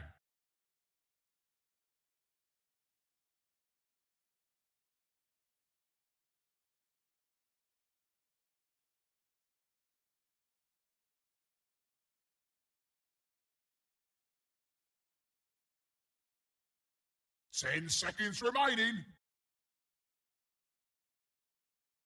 5 seconds remaining. Good example.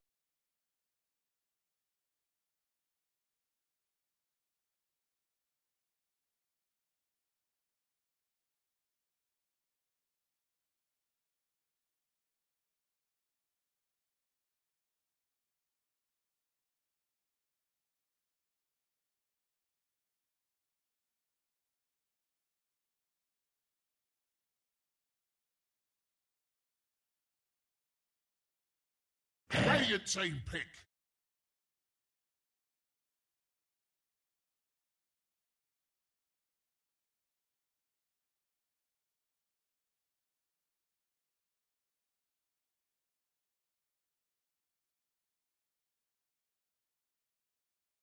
Ten seconds remaining.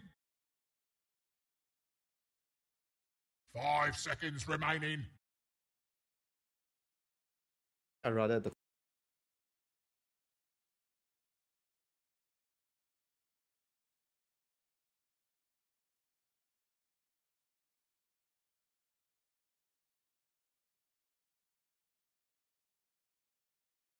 'Dire team pick.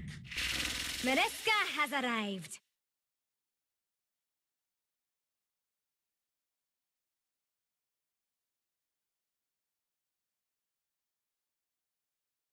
Заходит улитка в бар. Заходит улитка в бар. 10 seconds remaining. then again. 5 seconds remaining.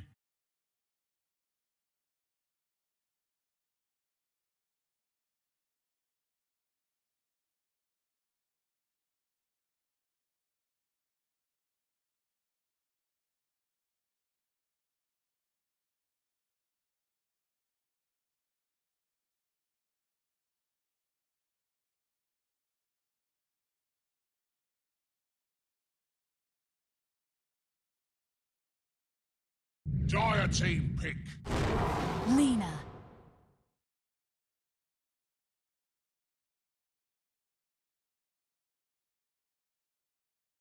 How is this here?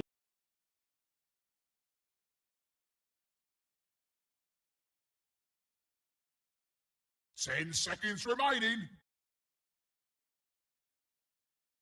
5 seconds remaining.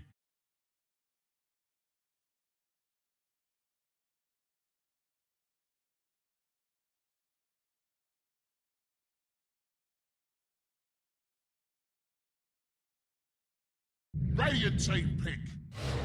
Grimstroke.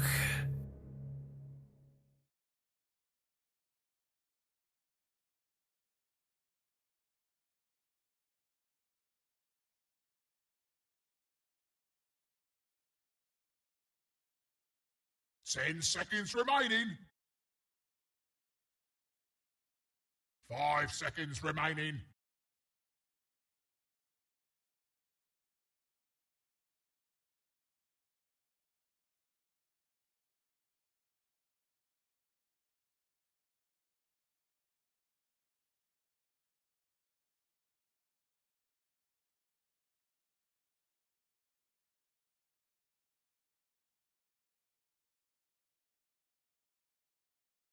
Dire team ban. Lycan.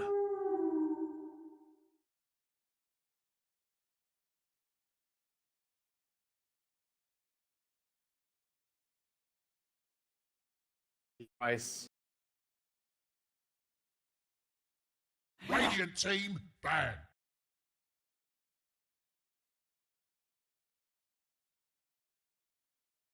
Dire team ban.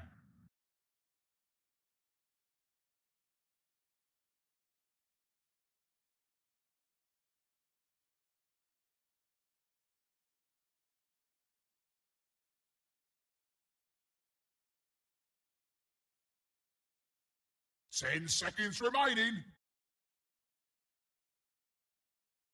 5 seconds. You're cutting this close.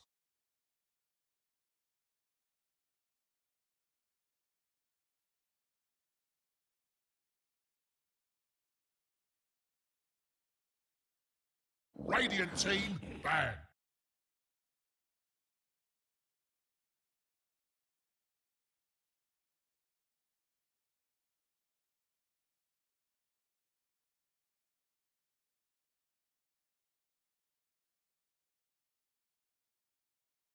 Ten seconds remaining. 5 seconds remaining. Dire team pick.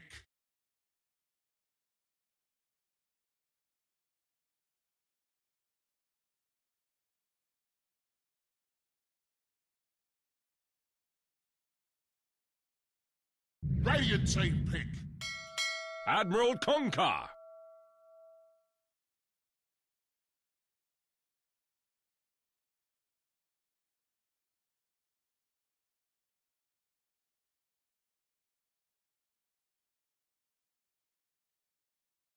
Ten seconds remaining. 5 seconds remaining.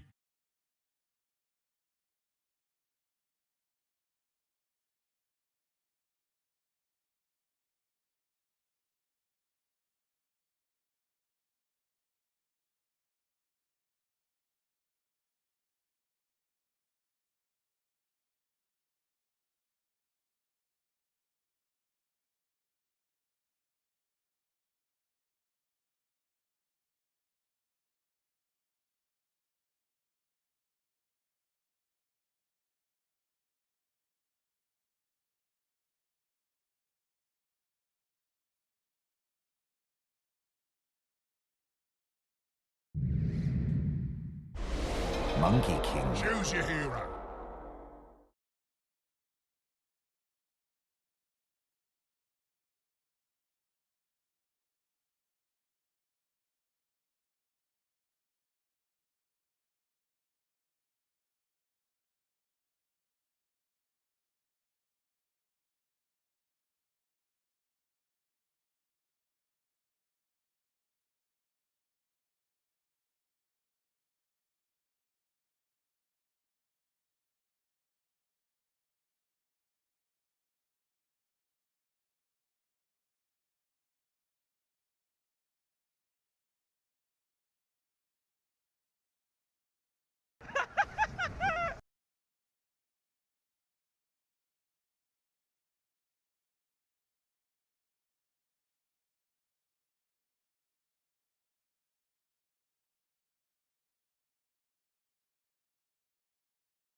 Eight. Just to be clear, if I call you mate, I battle. don't mean it literally. No. need no Just no. No. Just no.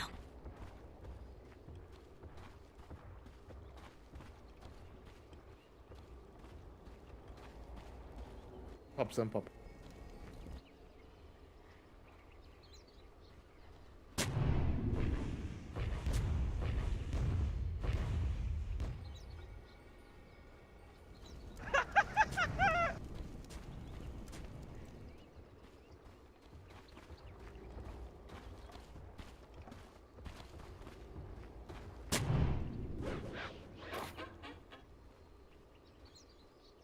A lot of things you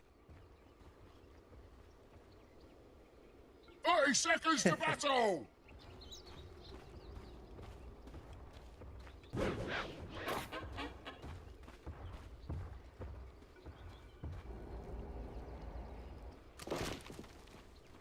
out being Step lively now. Your admiral is on board.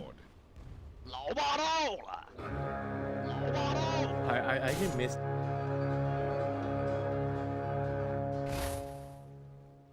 Let's get this fight started!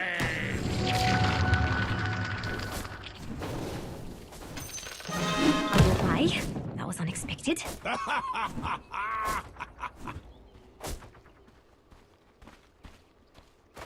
The last game he did.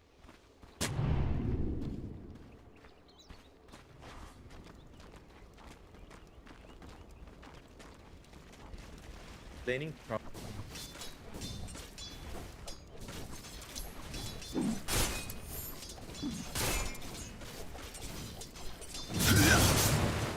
alt.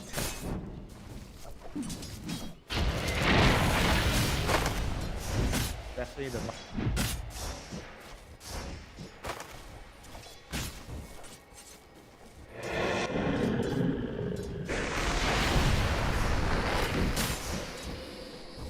all the mid laners are good.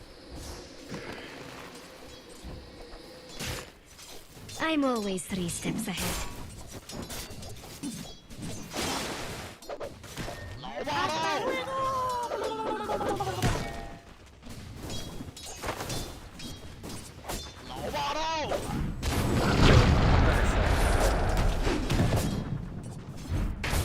Too bad for you.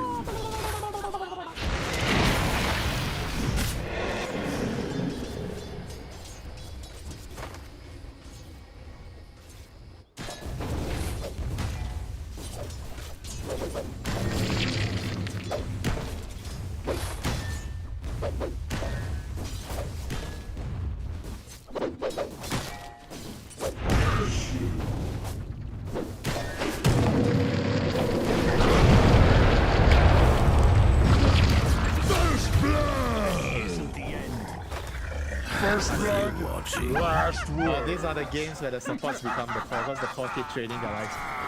Nice. Supports are feeling good. Step lively now. Feed the flames.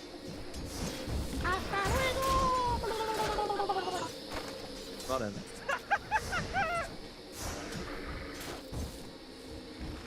Are you supposed to? You can't play the game. You can't play.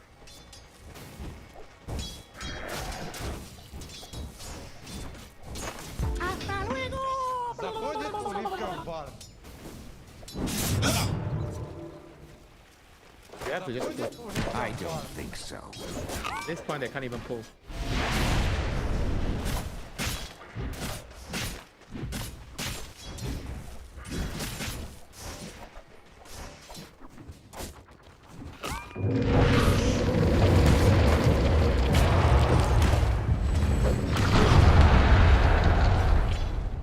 Radiant's bottom tower is under attack. Step lively now. Your admiral is on board.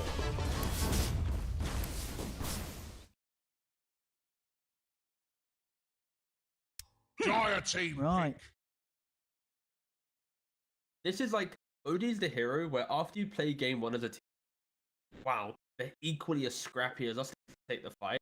Odie's the hero which is like let's go for a little bit more relaxed draft this time. Let Blink come to us a little bit more, and we'll just crush them mechanically, right? You've got Tree with living armor, you've got Bloodseeker who's quite hard to kill, and now you've got this Imprisoned, although offlane or mid. You're kind of OGs, like, not changing a lot, but like they're just saying, we're going to respect your aggression a little bit, and just make sure that we can now play a little bit differently. Well, we got, honestly, I was already a little bit disappointed, I'll be honest, by the OD pick. You know, nobody likes an OD pick. And then they top it off with a techies. Oh, they're going dirty here, T. I mean, if this is like... okay, so let's say it's like mid tops and OD, right? Yeah. With offlane, with pulse 4 techies.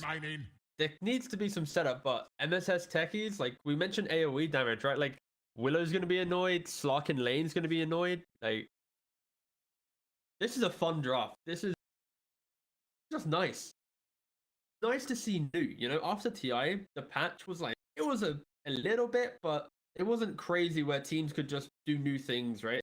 Like, you kind of need to develop on the... So now, OG's like, what do you want to play? MSS probably like, just pick me the techies, man. Thompson was like, just pick me the OD. Boom, boom, just pick. Like, there's no draft logic here. Of course there is, but like, there's like, for the opponents, like, there's the Tinker. Oh, it's turning into a bit more, sort of a pub nightmare. These heroes that are coming out, you know, ODs, techies, tinkers. Oh, it's nasty. But at least there's a balance of the nastiness here between the teams. So as you were saying earlier, this is a hero that Blink, you know, they play backsells very good on it, and was also a hero that was banned out by OG in the game 1 draft. I think it was in fact at this stage. It probably would have been banned again here if Blink didn't pick it now. So Blink will get their hands on the Tinker, and yeah, we'll see how nasty he can be on it.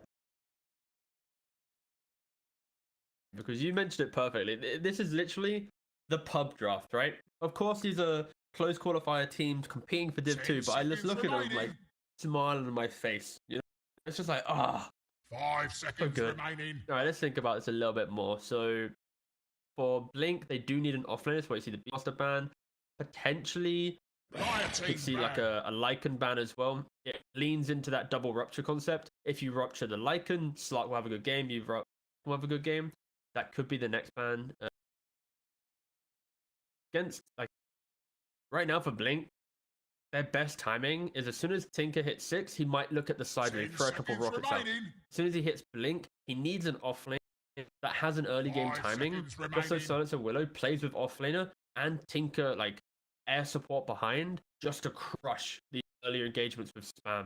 So that's kind of the offlane pick for... It depends where their flexibility lies. Part of me just thinks Seb's going to have the last pick in the draft, like OD is, Becky's is, and then I'll just pick up some initiating Blink style hero for Seb to get that quick catch on a Tinker, get that quick catch on a Slark. Radiant team ban. There's the Lycan ban. Trying to think of like the initiators. I'm worried that Axe might be a bit too weak, but techies could offset that. It helps with catching heroes at least. Yeah, we'll see, I guess. But basically a Blink initiator for OG. 10 seconds remaining. Let's see if that's what Blink suspects as well with this final ban. They take away one of those heroes indeed that Seb could use to get on top of the Tinker and the Slark. The Night Stalker very much fitting the bill for that role. And actually take off the Spirit Breaker. Definitely one of the more annoying heroes for a Tinker to deal with. Mostly able to just lock down on him and continue to charge through no matter what.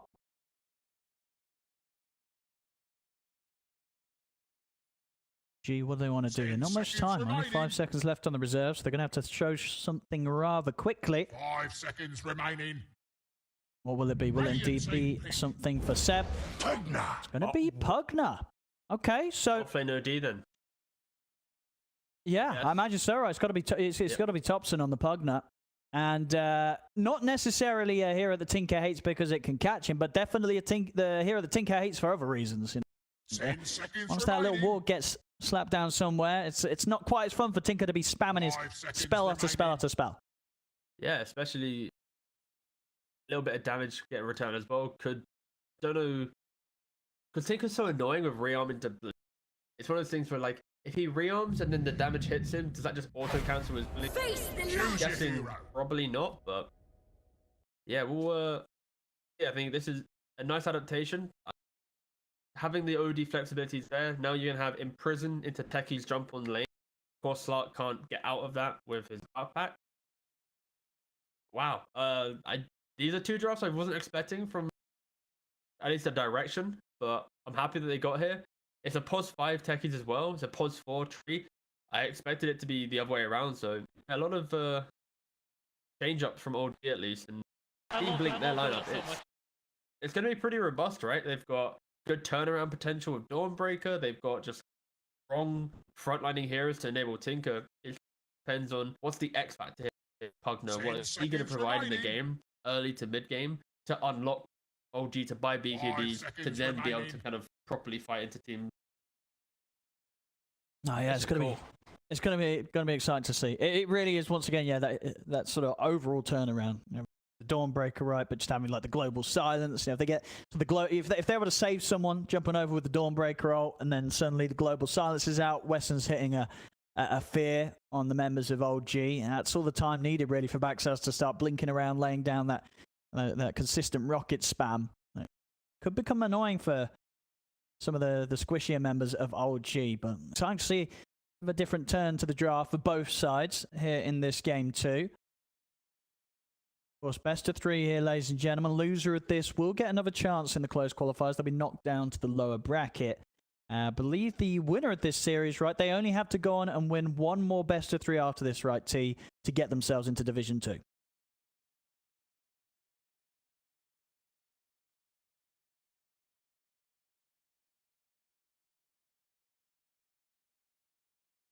Yeah.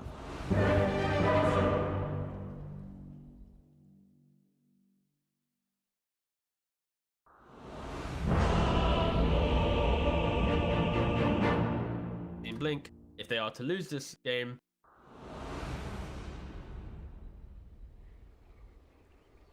so neither team wants to lose this series. Neither team wants to go into the lower bracket and start the kind of the long run for the 1 slot. 2 very unpredictable drafts that really rely on execution to get them over the Absolutely. And would you say, I mean, compared to game 1, are we going to see as much sort of clashes, or now how's this sort of going to compare to what we saw from both sides of lineups in game 1 of this best of 3? Oh, please, it's not about the draft. These teams, they want the clashes. They want it. There, yeah. You can certainly imagine so. From what we've come used to being seeing, not just from the current OG, but of course these players in their previous lineups in the original OG, you know, very much still showing that these players they came here to play Dota. They didn't come here to sit around and AFK. We're getting a lot of action from these lads. 30 seconds to draft, battle! what heroes will be Thompson, poking at the towers, working with this team. And on Blink, it's just when the techies. Under quite a lot of pressure, having to skill. Wait. And the tip's already starting. Seb going with the early tip on Teresha. This is only because of the previous game, but to be fair, don't forget, the previous game, Seb was tipping Wesson, the 4-player Team Blink. Now he did the carry player. Maybe it's because of the double slot pick, the drafting style. He's kind of immediately thinking about Team Blink. I can analyze this later down the line, how Seb approaches the tips from 10 to 15. So much blood. And so how are we going to see these lanes go down? Obviously, Thompson able to take the Pugner this game in response to the Tinker. Do things go decently for the Pugner straight from the laning stage off? This is a lane where Thompson will be pretty happy? Yeah, I think Thompson at least he's going to be able to cut the lanes, get some early levels. There will be a brief point where some Tinker spam might annoy Thompson, but he has pretty decent regen, 2 points bottle. As soon as he hits 6 life drain, out the start of Tinker, right? So I think it's more on how does Thompson apply that early pressure. I think the cool thing with this matchup at least is Tinker normally wants to make some early moves around the map when he hits 6. That's where Thompson will start chipping down the tower, and Tinker never wants to lose the tower. That's also the reason for them. we could potentially see Topson overstep his mark and die mid. So I'll scream at you if I see that happen. Absolutely, yeah, we don't want to miss first blood set. Professional stream here on the ODPixel channel. I like, of course, bottom lane, Blink. Two of them, they did start off with the Quelling Blade, so they have managed to clear out a very nice area. The MSS won't have the benefit of playing around with the trees.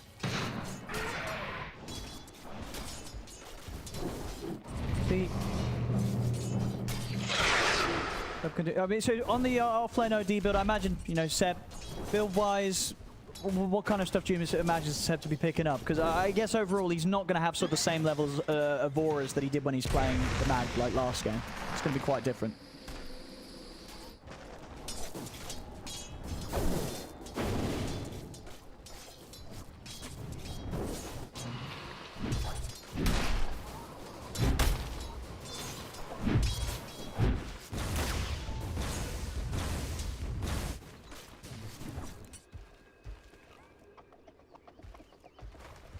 First blood! Radiant's courier has been slain! Sorry! I was looking at builds and having fun. I was looking at interesting stuff. Not Topson killing Tinker. That's expected. Yeah, well, He's won 2 TIs, Owen! Oh, no. We expect him to get the kill. What do you mean? Okay, my bad. I actually was tabbed out looking at information. He had a bit of helping hand. No, No-Tail came in, was able to throw a few mines down, and they get that first blood. That was my job. I failed you. I'm so sorry, everyone. It's because of my old age. I'm just too old to keep up with these, you know, nimble kids. I think Topson's older than me still. 1k gold lead now. That killing mine. See top lane. I saw the look in your eyes. I mean, which lane would you say is more volatile out of these two duo lanes that we've got going? Sides. Probably would be top lane. There's a lot more kill potential. Both lanes. Dawnbreaker Willow, they actually have kill threat. Same thing with Techies and Bloodseeker. Like, who kind of steps further down the lane, then throw out your spells, and then get chased down with the right click. Top lane.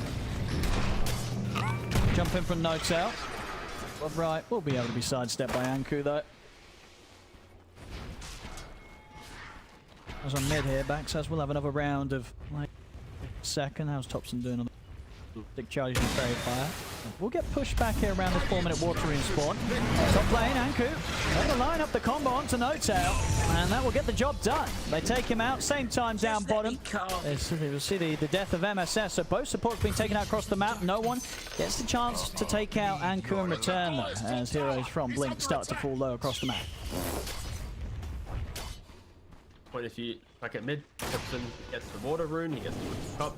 As soon as he hits level 6, that's when he's going to be able to kind of just change up this lane. The Tinker spam does nothing to him. No-Tail dies top. Doesn't really matter. No one gets a kill. TP back to mid, fills Topson's bottle.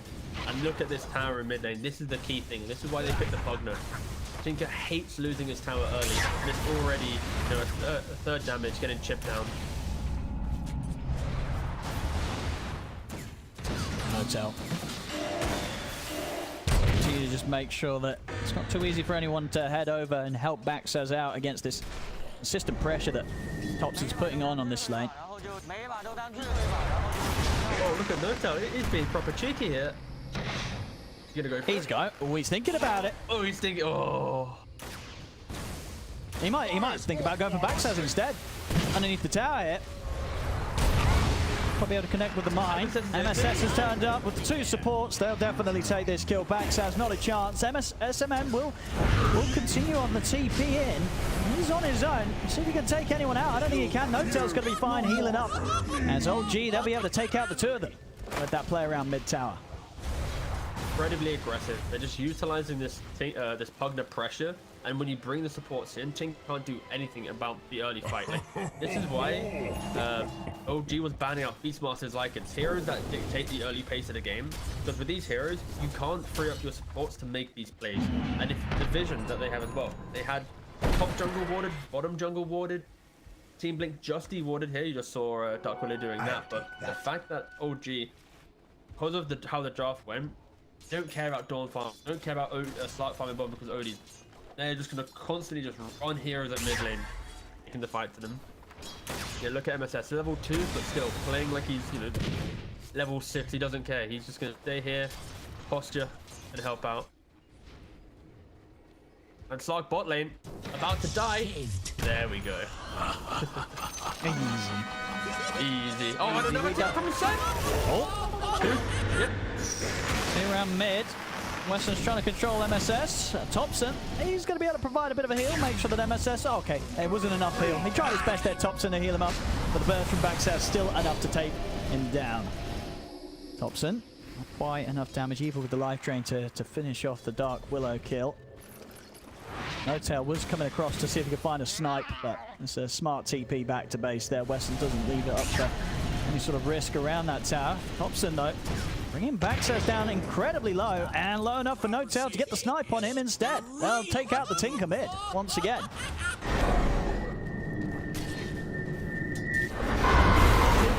This game right now. Oh, bottom. Yeah, he just drops down the hammer, Seb. You'll see the heal coming in, and Seb will go down as Anku's able to provide that backup that Overkill needs to make sure that as a team, Blink, they'll clean up the 2 kills in return. Get a couple of permanent essence shift stacks for Overkill Slark. Okay. Oh, and just flick to the net worth for a second, boss.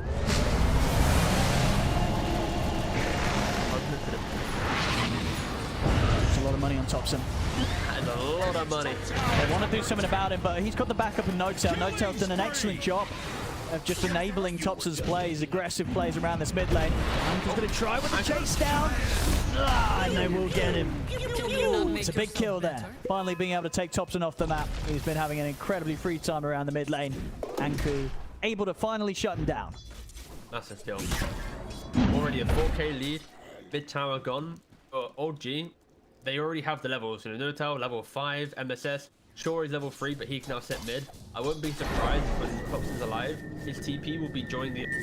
Maybe looking towards opening up this top bottom tower, kind of sweeping through the map. But okay, he actually goes back to mid. This was kind of the part where Pugna players, they can just go and like just go tower to tower, but instead opting for a bit of farm. Is he now going to walk bottom? I don't know, but basically this is now the point where Team Blink can't really join the fights. They don't really have much. They're basically like this lineup. It's like a 15-minute lineup. Get maybe exit lane 10 minutes. As soon as Tink has Blink, you fight. I'm looking at this as well. Thompson. Oh, he knew exactly where Backsays was going to be TPing out to. Makes that move over towards that tier 2 position, knowing that as a Tinker, he wants to clear that wave out, and they immediately strike there. Some good foresight there from Thompson. Yeah, 100%. I guess that's the thing with like going to bot towers like Thompson, but those mids look up, kind of hides in the trees, kill Tinker, continues to force him. Okay, in fact, he's just not going to leave mid lane. Like, no one's pretty low, but look at him. He's just mid tier 2 is already half HP. Radiant's middle tower is under attack. See bottom. No-Tail's trying to commit for the kill, but heal's coming in from Anku. As Blink will manage to take him down. See if they can chase out MSS as well here. Run the MSS. Okay, he gets the courier. Easy courier. He'll take that on the way out. But overall, Overkill the real winner here. You know, 9 minutes in early in the game, he's already managed to pick up 5 stacks of the Essence shift.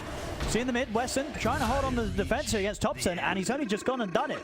So Thompson, whilst he got a bit of damage done to the tier 2 tower, Weston, he's able to get a solo kill on him. All right, let's rephrase that. A bit of damage? Look at this tier 2.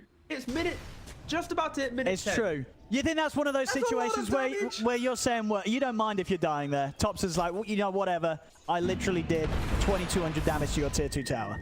But if he had player cams right now, he would have the biggest grin on his face right now. He'd be giggling. Oh yeah, he always does, yeah.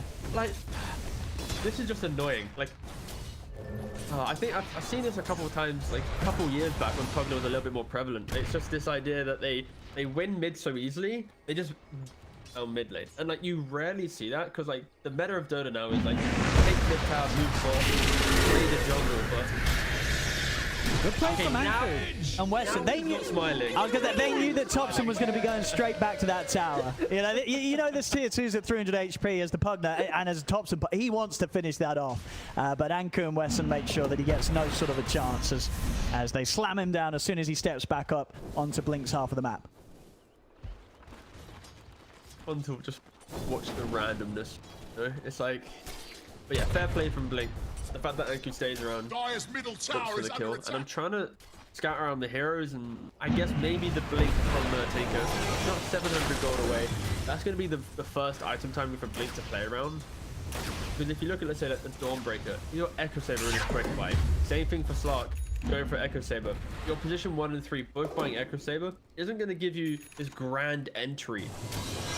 You're playing against Overgrowth, Living Armor and Tree, OD in Prison, Decrypt for Pugner. Like, right-clicking isn't your friend in these fights. But there's a lot of pressure on Tinker. One, to buy Blink Dagger, and also to somehow get to level 12 to reduce that rearm time so he can enter this fight. Solid response from the bottom lane from Blink. As MSS and Seth, they tried to poke. But the 2 TPs come in. Weston's able to turn around the double kill. No one does take the 2 kills in return himself. Meanwhile, whilst that action was going on, back over mid, guess who was trying to walk down it again? It was Topson. And once again, he does die. Again, Anku just making sure that Topson, he's not going to get to quite finish off that tier 2 tower at this moment in time. It's actually the reason that down mid in pubs. Topson's doing it in a pro game, and this is why players, they do it in their games, but they do it a little bit differently. Topson, we have an objective in mind, taking the tier 2. Unfortunately, he's not finding the success yet, but please guys, don't replicate Topson's play. Don't run down mid, unless you're Pugner trying to take a tower. Yeah, he's going to look elsewhere on the map now, Topson. He's like, all right, we'll go for the tier 1s. We'll get the tier 1s instead. Tower is under attack. Tier 1s they should certainly get. It's not going to be easy for Blink to pull together a defense against this sort of spam. They're going to have Baxaz TP in to start to lay down the rockets to at least deter OG a little bit. So as you can see, this tower falling very, very quickly to the consistent blast. SMN does have global if they want to try something. Further TP's coming in there. They are going to try and put together a fight. I mean, already at the side, the spam from Baxaz, it's killed off Notail. Anku's going to look to get on top of Seb. Seb able to hold back the Dawnbreaker with the Astral. Topson poking in from the side. A solid life drain, bringing the Dawnbreaker down low. They can still continue to fight this because MSS and no one trying to find a rupture target. They'll find it. Anku, no chance for him. And maybe more casualties here for Blink. Wesson, he is toying around with the threat of the fear if OG do continue to chase. They see it. That was so close. So Tinker, who was inside the grasp, he then got his blink countered by the Nether Ward, and MSS was kind of posturing like, guys, maybe I go for it, but I think they were just respecting the potential terrorize behind it, the global as well. Engaging there. Constant objective pressure from. I think they just maybe just need to try and find an entry now. Getting a free kill into seconds. Gonna help out a little bit. Will be a free kill for Topson in return.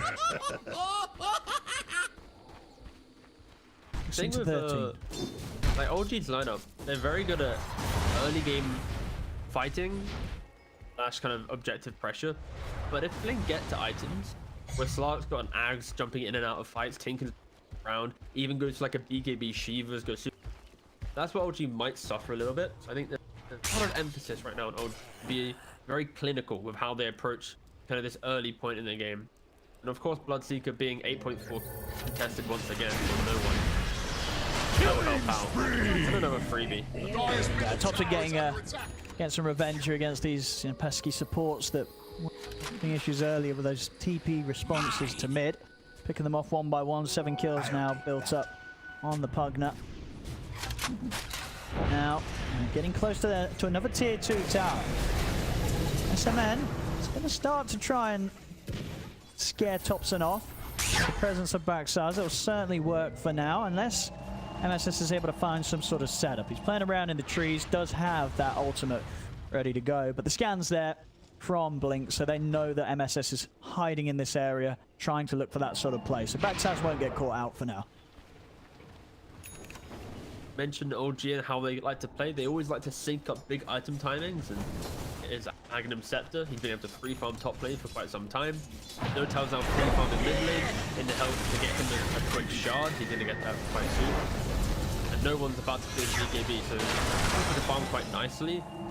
So once they get around 17, 18 minutes, they're going to all have quite a key item to give them a bit more kind of momentum fight. So Blink need to be a bit aware that OG are going to be hitting quite a strong timing once again. But kill-wise, they've done a really good job at kind of stemming the bleeding a little bit. Well, they are getting away with playing pretty split up here. OG. Thompson. They stayed in this bottom area in their jungle for the last few minutes. Will finally get chased out. Overkill trying to see if he can close this distance on the Pugner. As it is, Thompson just a bit too speedy. So he got away with a lot of time down in that area of the map. And also knows when to call it quits and get out of there before Blink's able to catch him. Thompson's got 450 moves with Tranquils. He's got green. He's then going to have a Glimmer Cape. Like, he's got high move, low cooldown spells. Soon going to be in, like, able to go invisible and kite out some of this magic damage and spam from Tinker Willow. Like, yeah, Thompson is really annoying. That's the TLDR on this one. Yeah, OG should be grouping up now. Now they kind of, each of their heroes has a key item presenting themselves in the early fights. And Tinker, luckily for their Team Blink, has just hit level 12. That is kind of like key early game timing. Look at the quick kill onto No-Tail. See if OG can turn this around. MSS thinks about dropping the ult, but a little too far to the side of it. No one's going to commit him with the BKB. First of all, he's going to go to... Well, they found the Tinker. Dawnbreaker. Got that setup here. No one trying to get rid of the squishier supports first as he focuses SMN, and now with that setup we'll be able to turn back round and look towards Tinker. But the backup's in. Anku with the buyback heal jumps across with the ult. Tinker will still go down. And Anku able to make sure that no one pays for this play with his life. Back in the river. Sniped by No-Tail. Same to be said for Wesson. So whilst he was able to commit in and chase out Seb, he will die for that one there on the slot, because No-Tail gets a very tasty cleanup and now can go back over towards the mid. Find a bit of safety of Thompson. He's back for the tier 2. It's finally gone. 18 minutes in. Still a solid timing to take these tier 2 towers down. Maybe even a chance for some kills on top of it. So the life drain's there. Anku tries to valiantly come in to try and stop Thompson from killing SMN. But it's unfortunately in vain for him as they both die. Thompson survives. Good. Please press enter. We have a development on the tip warfare. It has succeeded. Seb, after 3 tips, has 4 slugs to all chat. Seb hater. No, go down. There you go, right there. Seb hater, smiley. Seb has got to slug. Anyway, Thompson is potentially dying in the mid lane. No. He's chilling. Fine. He's chilling. He's got a load of money as well. He's probably considering his options. I mean, does he really need a Glimmer, or can he get himself something a bit more fun? You know, maybe time to queue up that Dagon. Oh, okay. I like how you're talking. I remember the players. The good old days. Never ward blocking the movement. Quick decrypt Dagon. Yeah, he might go Glimmer. Maybe he's negotiating with the team right now. Like, I buy Dagon, you give me Div 2. Oh, no, he's going to go Ags instead. And it works as well. He's going to have a solid time on that. And both him and No One incredibly farmed. Both top 2 net worth. Now Thompson, can he continue to get away with playing this close to Blink? Blink there. Look at the water. Oh my goodness! Oh my goodness, that poor old slug, he didn't stand a chance. Thompson just blows him up. And now, you know, Blink, they've got to come in with a backup plan because they've just lost their carry. Anku not able to get out in time as well. Thompson Pugner. No-Tail Techie is honestly just vibing right now in this game. Like, we've not really mentioned him too much, but he had the clean up in mid lane, the clean up here. Of course, it combos really nicely with the seconds, right? Like, all of his spells providing magic damage, so anyone decrypt is going to do even more damage. He's level 12. No-Tail's the same level as Seb. The last, like, 8 or so minutes, Seb and No-Tail have been farming 2 different lanes, whilst no one's kind of been poking in the jungle. Then Thompson's just been dying out by his lonesome, right? But the entire time that Thompson has been dying, everyone else has been reaping the wood. Like, this is one of those things where it's like, if you look at the score at the end of the game, like 11-5, the 5 deaths, like, oh, Thompson's happening a bit, you know? But it's like, those deaths, I'm not just saying it for like obvious sake, but it has kind of just opened up the rest of his team just to have a really enjoyable game of farm. Or still fighting, of course.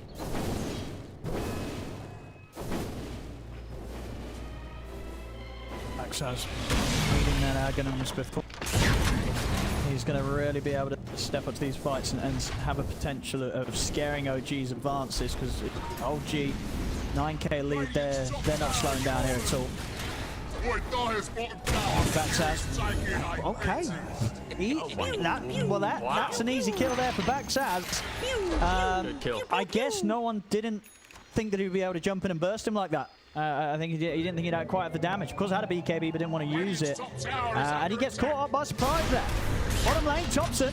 He's also in a bit of trouble. Or maybe not. Seb, in with the Astral, provides him that bit of safety. Overkill trying to get him from the side, but the second Astral will be used to hold him back. Thompson still goes down, though. Overkill this time, able to get the Shadow Dance off. They'll use the Global to enable Blink to continue to dive in underneath the Tier 1 as a team.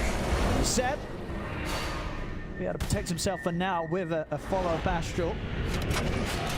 Get away from the moment. Overkill.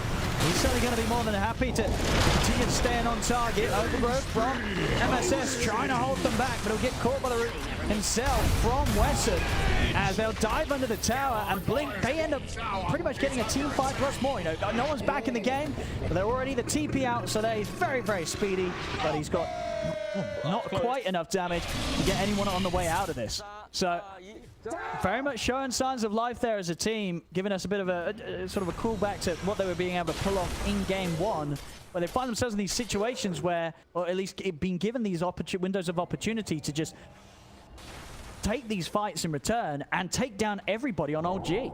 And again, it's because of Baxaz, right? Like, he finds this kill top, he's got a couple rocket spams, no one's like, it's just rocket spam, quick blink in, laser rocket gets the kill. And then the instant aggression bot lane, they know the bug he can set, they have numbers advantage.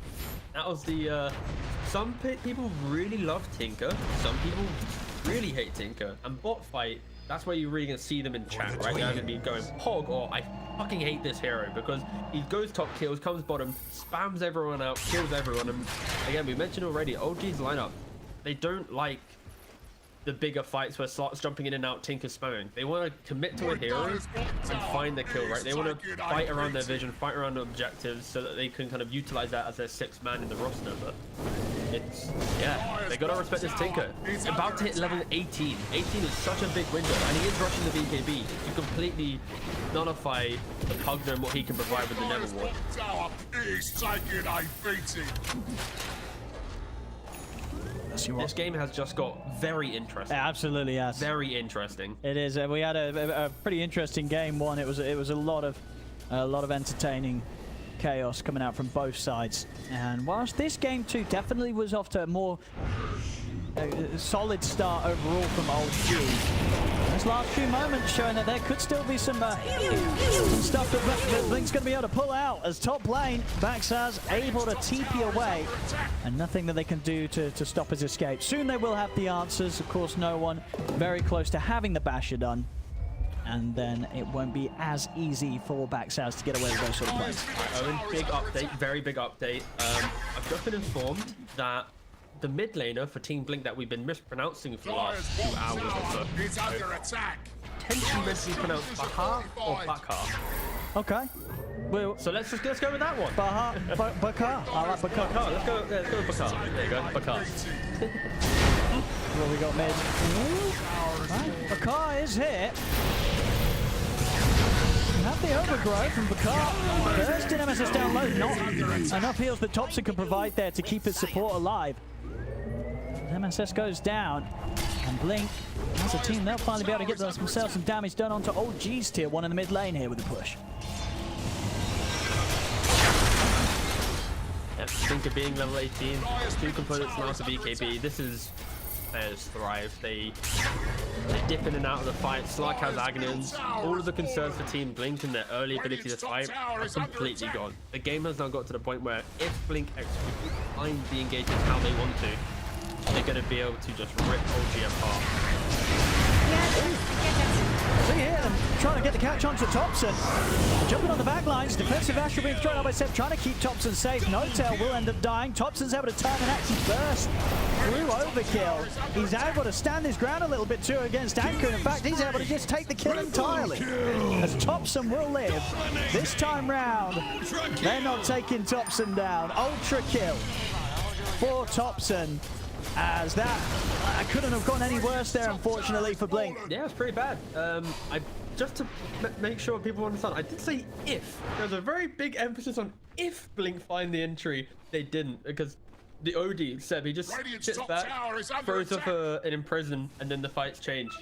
Blink, like, if they want to take these big fights, it's hard for them if, like Willow jumps in, she gets 100 to 0. Slark jumps into the middle of the fight. He needs to, like, go into the fight, then disengage, and then as soon as OD's like used in prison, then you can like wrap around and look for the fight. So Blink, they had all the tools to have a really commanding fight, but unfortunately for them, they just fully committed 100 to 0. And when you do that play style, 100 to 0 against an OD, one in prison, your game plan is completely ruined. So I think Blink, they have the tools, they just need to move still that OG, they have so many defensive capabilities. Bigger team, but absolutely, yeah, these Astrals being thrown out left, right, and centre, making things very complicated for Blink. I guess as well it would help if Tinker picks up the BKB. He's going to be able to start like blinking closer to the engagement, getting a little bit more into the meat of it, which will help out the slot once he picks up his BKBs. The other option for Blink as well is stall out the game a little bit, get the big defensive items, and then look for it. As you see, OG already knocking the door to the tier 3 mid and top.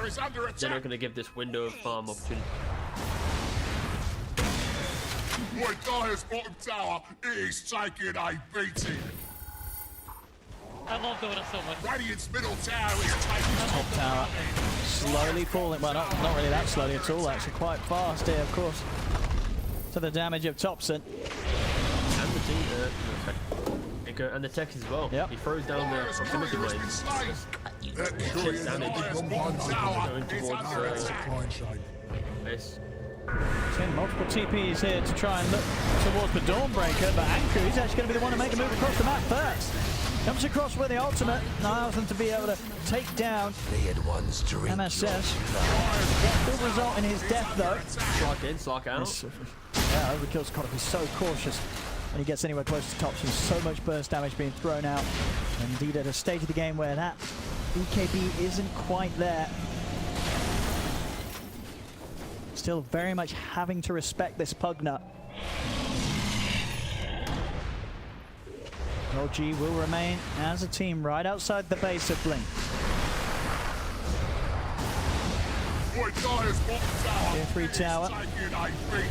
Blast away from going down. Radiant's top tower has fallen. Boy, Dyer's bottom tower is taking a beating. Radiant's really need that barracks BKB are on slot. under attack. 700 gold and he'll have it. Very close to being there. Find the BKB alone won't you can fight Thompson. Hold up. I'm going to try and come in and burst through Thompson, and sometime being brought there with the Astral, but Thompson's incredibly low on HP. No chance of escape as the Astral comes to an end, and now Blink, they can turn to look for more. Straight on to Seb, sweeping over towards No-Tail, and that's the gem hitting the deck. As Blink, they'll strike fast and they'll strike hard there. They don't see the gem, Owen. The courier someone ping. Oh wait, was that OG pinging it? Look at No-Tail's right, courier to the right side. It's coming in. Courier warfare. Ooh, No-Tail swooping in. He's going to be able to recover it. You're right. SMN. He sees it. Dyer's bottom tower is No, he needs a couple of hits. killing spree. He's not going to be able to get it. Meanwhile, back over at the Roche pit. You'll see the buyback come out from No-Tail here, as no one was able to actually take out the Slark. With this buyback, OG just making sure that there's no chance for Blink to go into the Roshan pit themselves. Blink will smoke though. They'll see if they can strike and catch these 3 members of OG while Seb and Thompson are still out of the game for a little bit of time. If Weston can find the catch. Sentry's down. They found the target. They're able to set up onto MSS. Will get saved for now by the Astral. Seb back in play just in time to keep MSS safe, and we'll be able to keep him safe enough to walk away from this. So Blink's fast move there into the jungle of OG won't warrant them a kill this time. I do apologize for missing the slant kill due to my excitement over the couriers. Yeah, again, Blink. Running around the map. Oh god. Oh, what? Tinker? He was trying to get the wave clear bottom, but no one able to lay down the rupture. Get on top of him with this basher. And of course, at this stage, nothing really that Bakar can do to play his way out of that sort of situation. That's the Roshan pit. The rest of OG, they head in. See Blink trying to group back together as 4. They're trying to cut off the Bloodseeker before he gets to the rest of his team. You know he doesn't have BKB. 10 seconds on cooldown still. Doesn't look like that's going to phase no one though, as he's actually going to go in aggressively with the move over towards Anku. But the root's out, the fear as well. No one's in trouble. Curse ground upon him, the lasers there, they burst out. The Bloodseeker, that's no one dead. Of course, during that time when the fight was going on mid, the rest of OG were able to finish off Roshan, so Thompson's still able to claim the Aegis.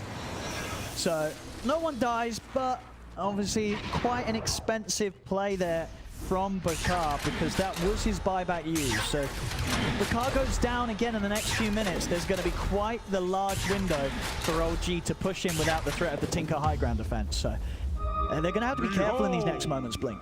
And I kind of expect that window of opportunity to arise, because as no one just died, he picked up his Abyssal Blade, he has the Blink. He doesn't need to enter the fight first. Thompson's the one who's initiating fights through chipping at the towers. The tree and invis, no one, ready to find that quick Blink jump on Tinker when he jumps in. Like, this BKB does nothing now. I think OG are going to be super happy with what happened. Thompson with the Aegis, Abyssal, what's it? Seb's even got the Lotus Orb as well. Like, they are very much kitted out to bait Blink into a fight where this Tinker no buyback could be the undoing of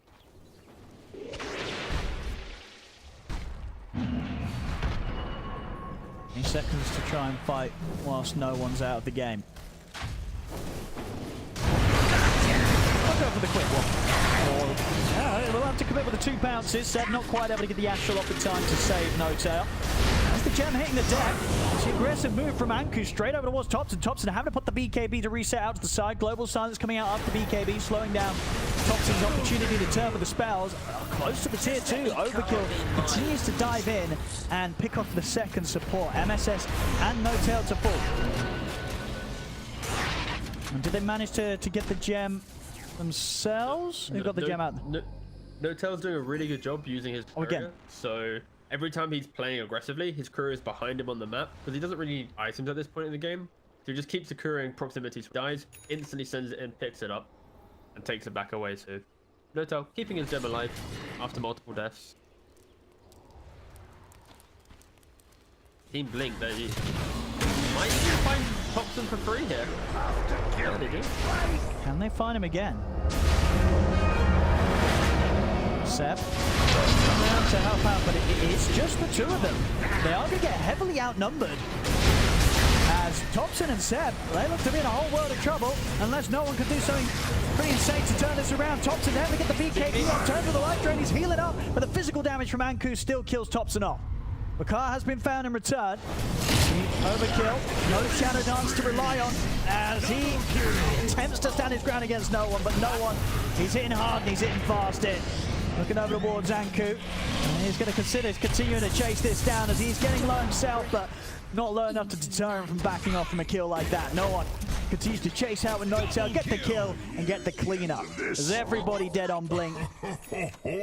No one Bloodseeker once again proving to be that factor in these skirmishes that, you know, once he sort of gets the momentum, it's very hard to stop this man.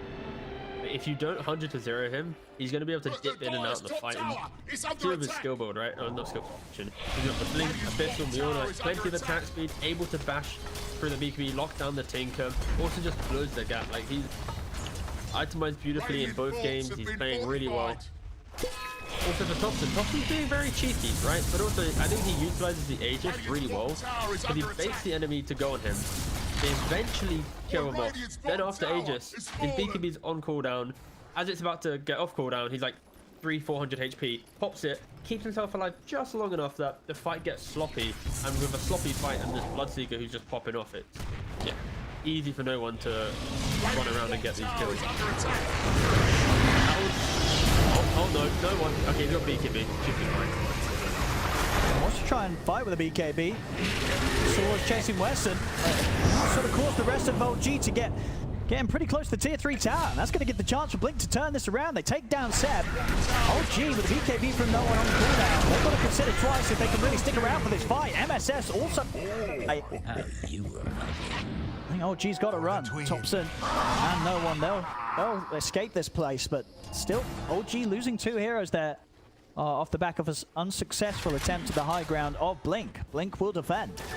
I guess the high ground is Blink's savior right now. Every time OG come close to it, it just gives this like free initiation tool for Blink to find the entry. Yeah, Seb unfortunately a little bit too close and wasn't really able to get the saves off, gets jumped up. And when you're on mode retreat with OG's lineup, it is obviously quite difficult. They're a team that wants to be forward thinking, saving from the fog, but as soon as they're all in vision, it does give Blink free entry to jump in and out and find the kills. It's still showing that they have what it takes in them to win a fight, but still so difficult that the only time that they can fight is when OG are either too comfortable or overextended, rather than it being like this perfect 5-on-5. They need to find that opportunity to set up an engagement on their terms. As they cross the river, they're trying to achieve that now.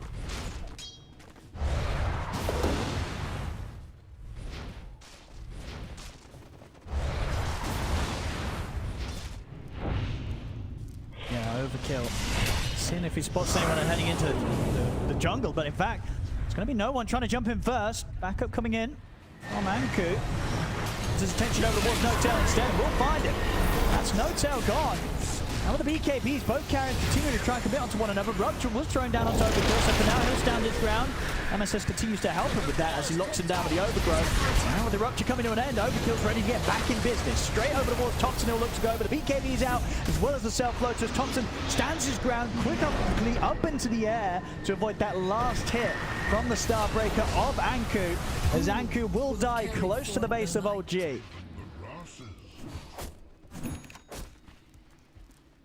Overkill. Let's go again. Shadow Dance is back up. Connection with the pounce onto MSS. Astral once more from Seb. Causing some issues. Now with the Shadow Dance, Overkill continuing to try his best to dive in around these tier 2 tower mid. MSS continues to keep the GM in the safe hands of OG's side. Back at Dark Reef. Overkill, he'll up for the reset. Back to base. Get that mana back up.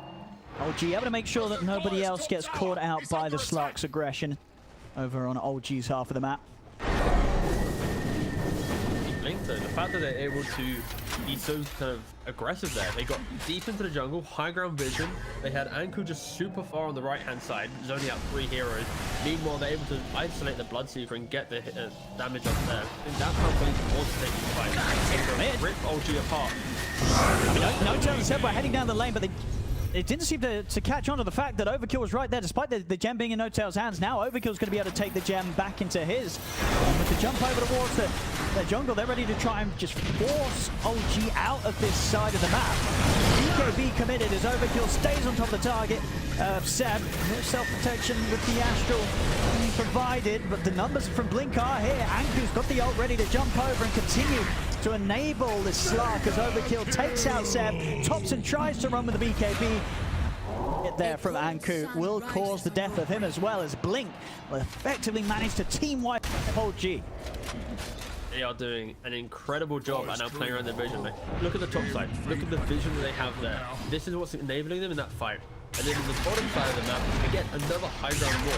The last 2 engagements of Blink have just been in all their vision, seeing everyone, picking off the heroes, getting the Slark in, getting the Dawnbreaker, not allowing them to be like bundle of 5. So yeah, it took Team Blink a little bit of time to get into this game, but they've now kind of found their way in how they want to take the fight. They found their understanding on how they want to isolate heroes, and if they can be consistent now, this is where they can start choking out OG from the map. Because OG doesn't really progress on the map that effectively. They need to be together. So that's where with the Tinker, with the Slark, the speed that they move around. This could be the turning point in the game now. They now have a 5k lead. Roshan's alive. OG no. Cogna for 33 seconds. I think so. I don't think OG's going to be able to do anything to stop this Roshan going down. As the Link seem to have this Roshan under control. As Overkill having a very nice game. 23 permanent essence shift stacks here, 40 minutes, and he's going to be feeling very good about that. And yeah, this Roshan's theirs. And that is the Aghanims and the Cheese. Who's going to be taking the Ags? Looks to be SMN. Any last words? But if he clips that onto an OD who doesn't have Lotus or the tree, just to get some vision going, pretty effective. Yeah, it makes sense. I mean, I would have maybe expected the temptation to be there for Weston to have it, but I guess Weston's, chilling with a Wind Waker. He has got, he could maybe have done some damage with the old Ags, but yeah, we'll see SMN to take into play. It's definitely going to be annoying, especially at this point of the game where, of course, much all BKBs are down to their lowest duration, so chances are the fights are going to last longer than the BKB, and then the Silencer, if he's still alive, his curses, that extra AoE is just definitely going to be quite annoying. Again, it's got to the point in the game where we get our, typical pauses. I'm just happy for Blink that they were able to get their draft to the point that they can take the fight to OG. They take the fights, they keep scrapping, they keep going, and if they get to the item timing that covers the weakness, they're going to be able to rip through OG. That was the kind of the big thing.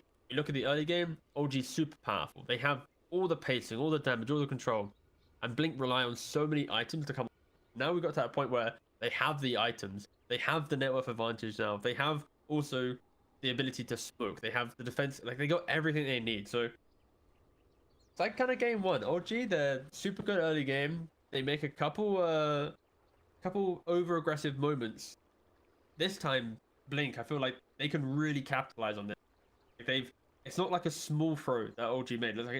But Blink can just control the entire game now. But they have to respect that if they cross the river, if they look for these fights, they go into high ground. If they don't play this perfect team fight, there is still going to be the OD in prison. Still going to be that decrep. There's going to be so many things to prevent them. Here we go. Just 100-0ing heroes if they're not just perfect with their so cool to see Team Blink just find these opportunities. I mean, it's also a Tinker, so it was inevitable, right? See if Blink can find another opportunity here. There's the jump. Straight line towards Thompson. Thompson will be able to get the Yules off in time. He's up in the air. BKB able to remove that global silence, but still Anchor just punching into him. Thompson taken out of the game and now diving in for more. No one will try and maintain his position on top of the Tinker, but back to Picard. He's able to step away. He's going to be fine for now. Underneath the tower. First SMN low, but I believe that was the Cheese he was able to get on. Got him back on the full HP. It's actually going to allow SMN to walk out alive. He'll live. Anku will die. But the buybacks there having to come out from OG. Seth, buybacks, TP's over towards the tier 2. Still plenty of mana for Picard to play with as this constant spam of the lasers and the rockets causing many, many issues for OG. MSS dying underneath his own trees here around the tier 2 tower. A third buyback coming in from OG, but that's no one out for 100 seconds. This Slug still more than happy to keep fighting as the Aegis is in his hands.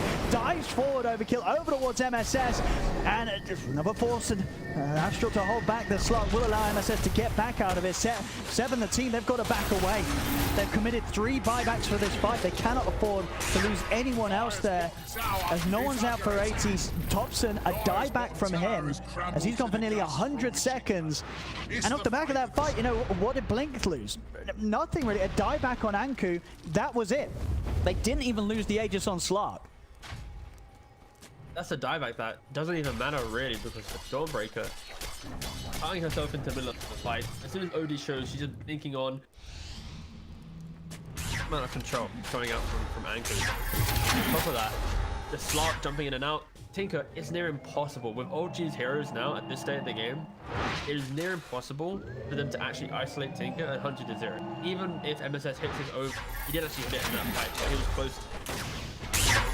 I don't know, I'm so scared now for OG in their ability to actually kill off Team Blink.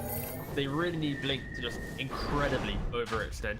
Or maybe utilize the fact that Dawnbreaker doesn't have buyback now, and no one, he's gonna have buyback soon based on economy. He's about 200 gold away.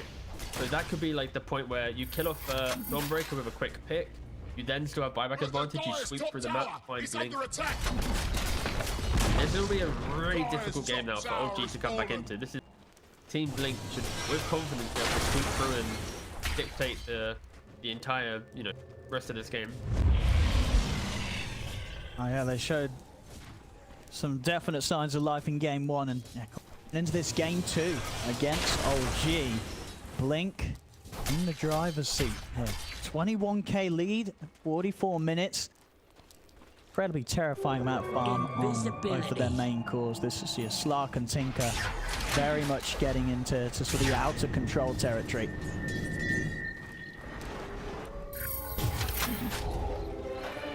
The plan is here from OG. They're just hugging the base. It's like, throw down the techies' mines, fortify the base. Like, we can't really fight in open territory right now. We don't have vision advantage. We don't have anything. Let's just let's make our base really obnoxious to see.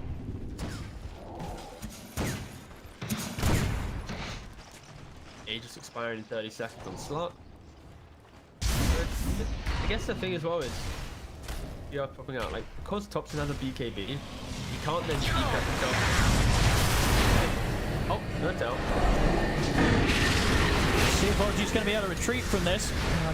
And then they'll be able to stand their ground. They're going to try actually. Have managed to get on top of him, but there we go with the Depth Shroud. Overkill, giving that chance for Picard to be safe. And now with the BKBs coming to an end, OG, they're vulnerable. MSS is a big ult into a Sanity's Eclipse, and that might just do it, in fact. The combo there between the two of them, MSS and Seb, they're going to keep this fight in a good position for the team, as Anku's the last man left alive, and heavily outnumbered. He won't be left alive for long. Also dies as MSS and Seb pretty much just between the two of them able to turn that fight around in a game where Blink, they were getting dangerously far ahead of them. Like on the Slark right now, pretty much unpacked the entire fight. He has BKB available, but he just got 100 to 0. Like I didn't expect Team Blink to present this opportunity, but OG, underneath their vision, they find this incredible 4-man overgrowth into then Sanity's Eclipse blows up pretty much everyone. Wait. Damn. What are you looking at, boss? I mean, that's a glitch, right? Okay. On the fight recap, it says that MSS, No One, Seb, and Thompson all did the exact same amount of damage. I mean, they're in sync. That's what you expect from OG. No, that's gotta be. There's no way. There's no way. I guess it's a bug. I don't look at the fight recap too much, so maybe there's, but there's no way they did the exact same damage. Perfect amount of, that's the chances of that. It's a first. It could be, but I expect it to be a bug. But what the? How did they find that fight? Like, what? They just got 2 reps. Yeah. 20k gold. Like what? That fight was insane. It felt like it just came out of nowhere. We did overgrowth sanities, and suddenly they're all dying. And OG, they've just managed to completely slam down that 20k lead that Blink had against them moments ago.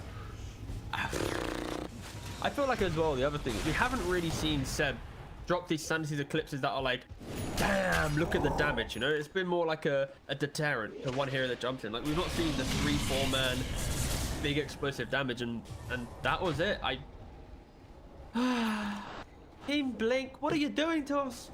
You had this opportunity. You found this incredible comeback. You got a 20k lead, and one MSS overgrowth later, and a Seb. Damn it! Okay. I was so ready for a game 3. I want this to go to a game 3 because these games are just fun. They're back and forth. They're running, but I guess OG, even though they're old, they're not gonna back down.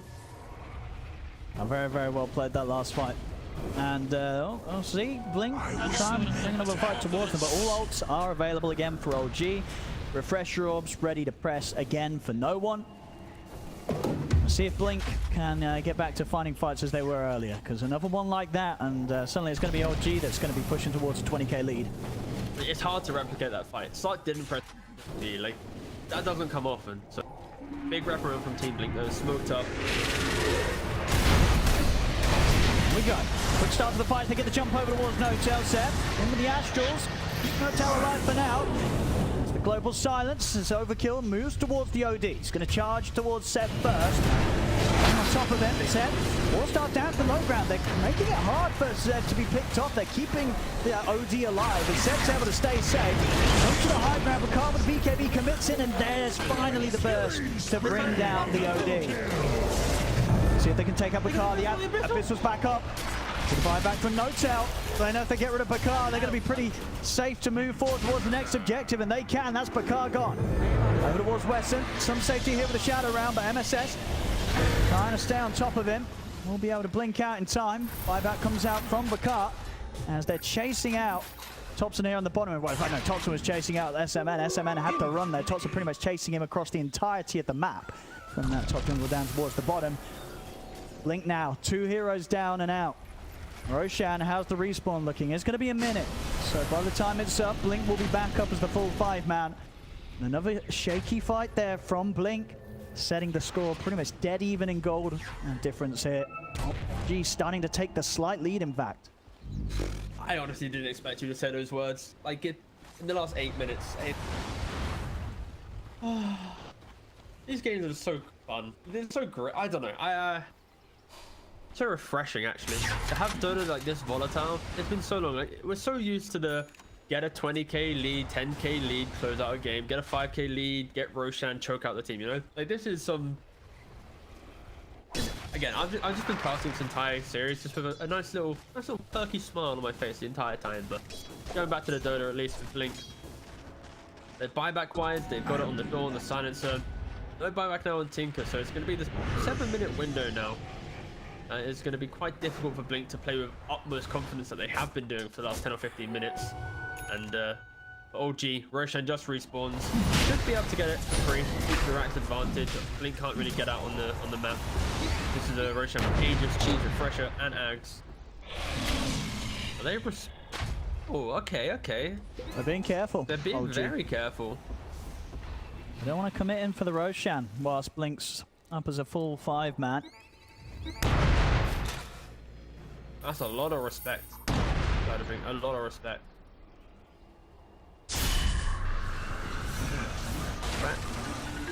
The reason for that was Blink was pushing out top lane, so they weren't showing any heroes, so they've already had the vibes at least. They could have been smoked out. They kind of half were, but Blink very much defensively fostering. There are a lot of goodies on this Roshan. Either team would love to get the delights. Dire's bottom tower is under attack. Doesn't look like Blink's going to be able to set up in time to stop this, though. OG. Damage from no one. Safely take down the Roshan and enjoy all its rewards here. Aegis, Cheese, Refresher Shard, and Aghanims ready to split between the team. Who's taking the Ags? That Dire team, they don't muck about. No one taking it? Oh, we get to see Blood Mist in a professional game? No. Of course not. Give it to him. Nah, I was going to say, yeah, give it a MSS deserves it. Let that man start planting some trees. I'm so worried I have to talk about Blood Mist. I don't want to do that ever in my analyst career.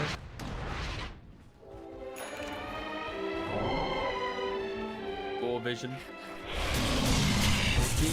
Something they haven't really been able to utilize too well due to the Slark and the fact that Blink have been very aggressive recently, but this will be so annoying for Tinker, because Tinker normally doesn't play with a gem, right? Doesn't have the inventory slots. MSS one random tree that Slark has to shout out himself. Tinker potentially could just get caught off guard. We already mentioned the lack of a buyback. Quite some troubles now. Well, I've just seen chat. Apparently, dude, I was looking at XP. You know when I was like, the numbers the same? What is... Were you looking at XP? I was looking at XP. Mate, I literally had no fight recap on my screen, so I was like, brother, I'm a troll. I mean, yeah, of course. Yeah, chat, I was just trolling you guys. Got you. You guys believe me. Wait. April Fool. Oh, okay. Anyway. Like, it went 6 minutes for that one. Yeah, they'll get there eventually. Anyway, here we go. What we got here? High ground push here from OG. Let's see what Blink can do to stop it. See here.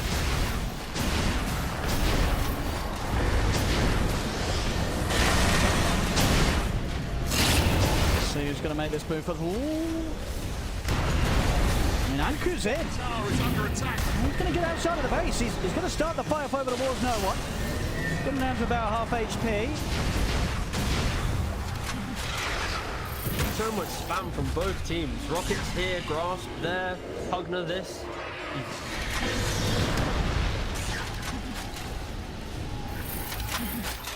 It's an annoying lineup to push into for sure. Even with this Aegis and Cheese, they've got to be so careful. But Hart doing an excellent job with the spam as Tinker. So smoke up.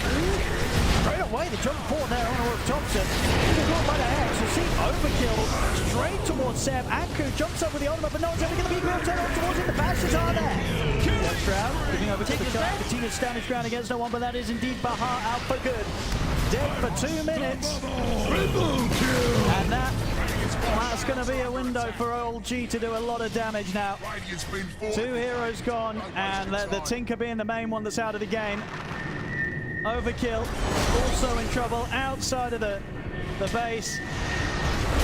Any escape for him? Oh, okay, he'll take Thompson with him. Both of them having buyback available, Thompson and Overkill buying back. Okay, no one, that's the Aegis gone. Seb, he's also in trouble. He gets caught by the Abyssal. Anku and Overkill overboard. He's trying to force out of the base, but he's not able to get off the high ground. Seb, buyback immediately coming into play. No one puts the refresher. Second BKB, that's going to be Overkill out for good. Second to be Seb for SMN. And with 4 heroes dead, no buyback, that's going to be the game. GG is called.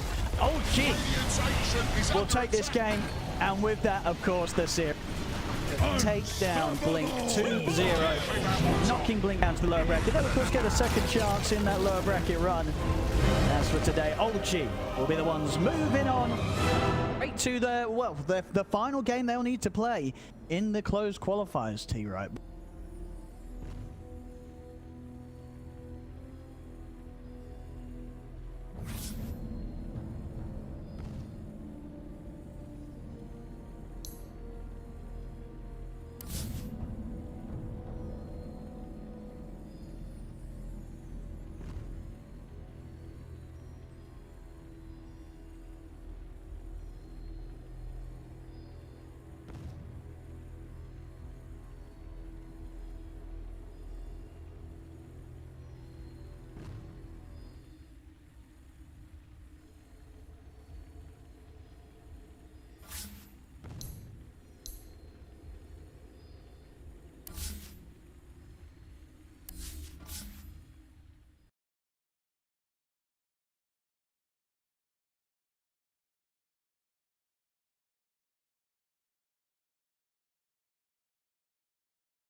The battle resumes. Better next time.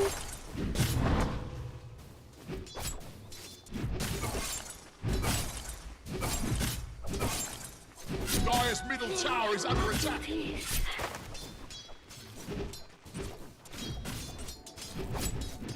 Are you even trying?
which will fit you up with prize.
Dire's middle tower is under attack. Oh, look, Dire's fortified, I see.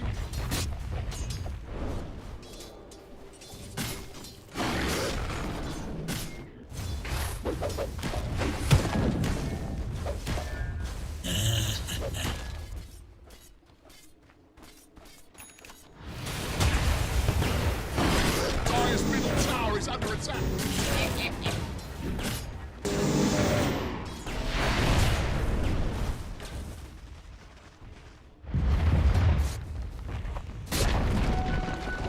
Middle tower has fallen.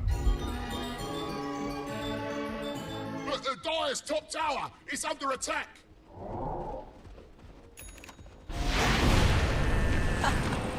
Too many irons in the fire.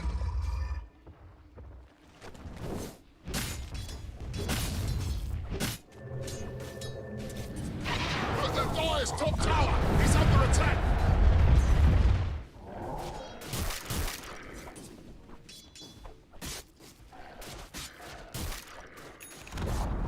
Dire's top tower has fallen.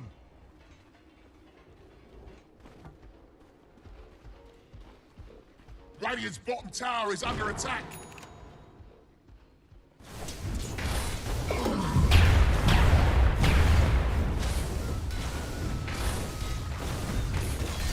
Radiant structures, they're fortified.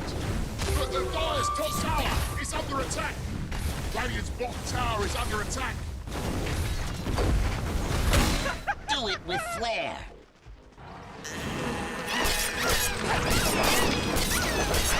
Radiant's bottom tower is fallen. Shall howl my thirst. What's the opposite of regicide?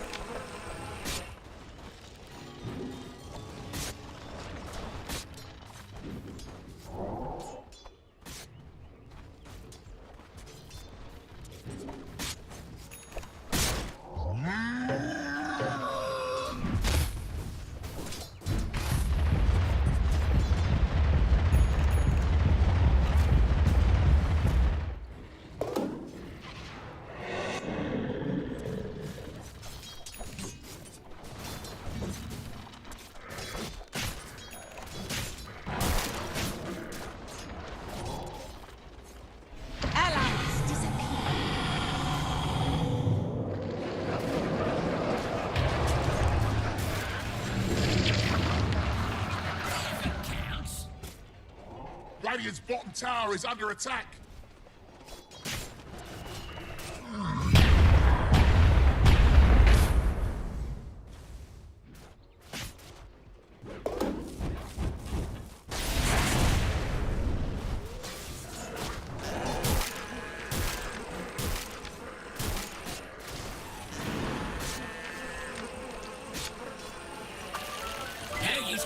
over my swoops. Radiant's bottom tower is under attack. The Dire's top tower is under attack. Out of tolerance. I was just getting warmed up. Money to burn.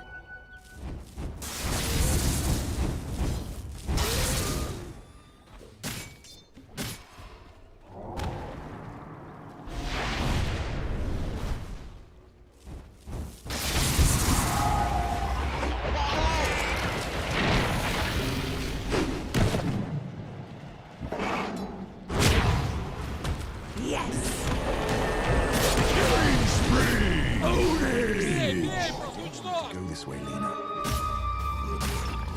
That's appreciated.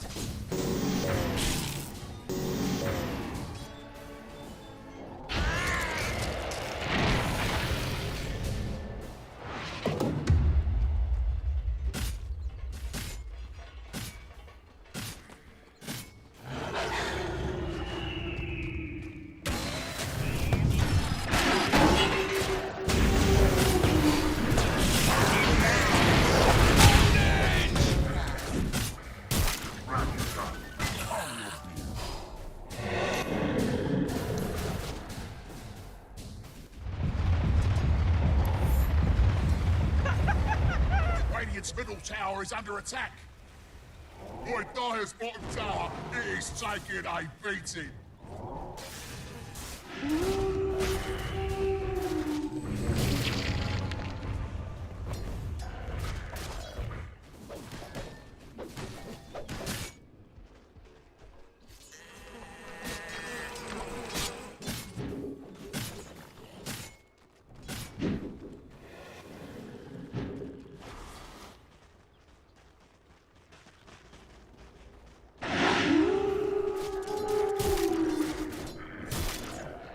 Invisibility.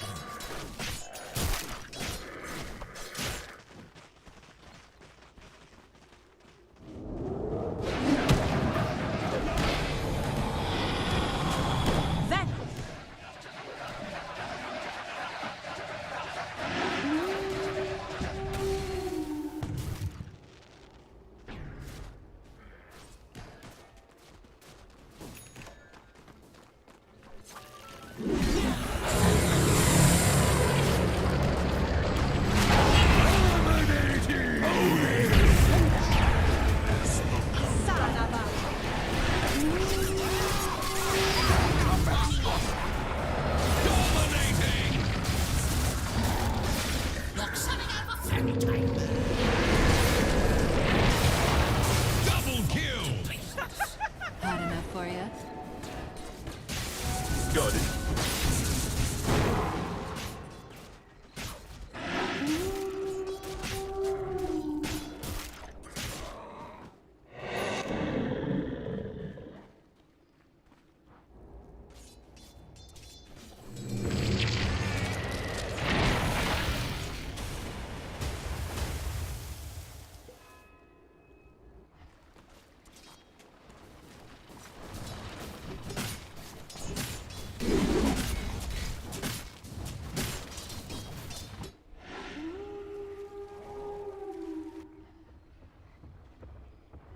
The prize is mine.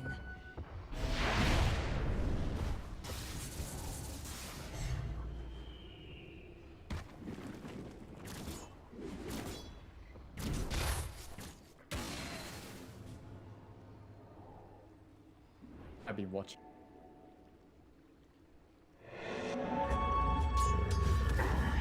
I can make a better version of this. Like constantly fighting. Okay, I'm all I when they should fight, even though you have to test. I feel like they're just running at people.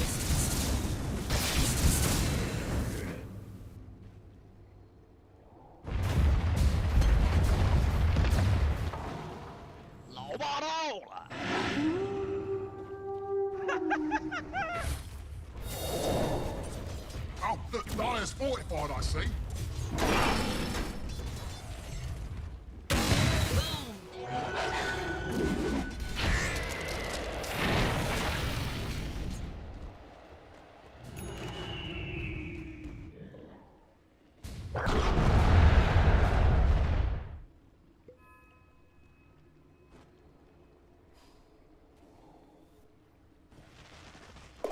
Radiant's middle tower is under attack.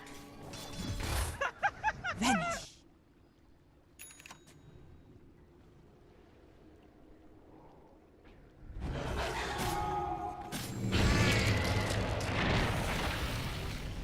Radiant's top tower is under attack.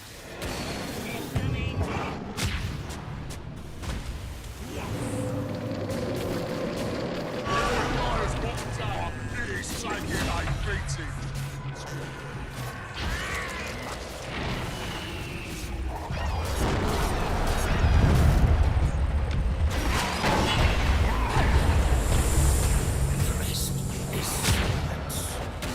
And it's off.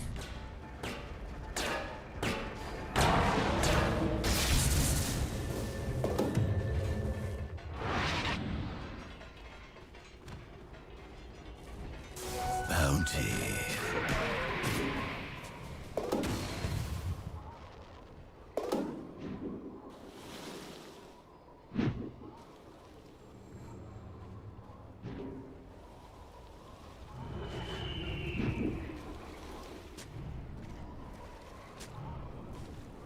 Dire's top tower is under attack. Radiant's bottom tower is under attack. Dire's top tower has been denied. Killing spree! Held your feet to the fire.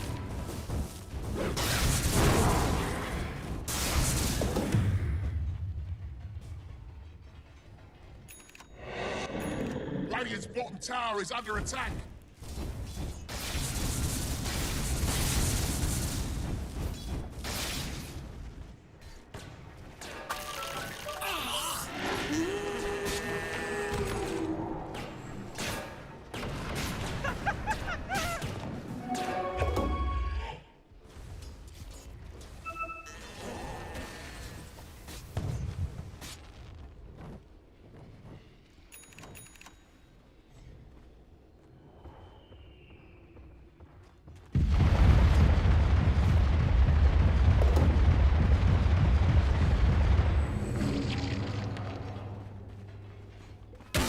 And it's off.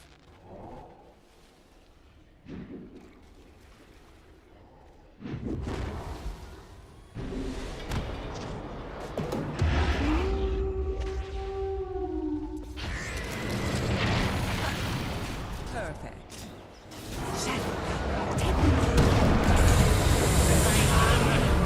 Is my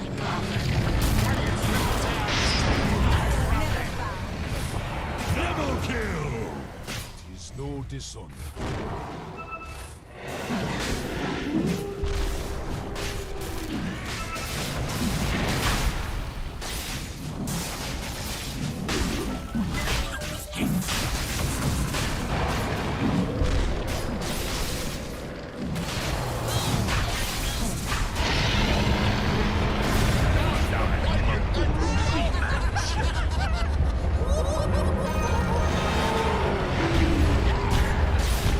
My fight the money. Another.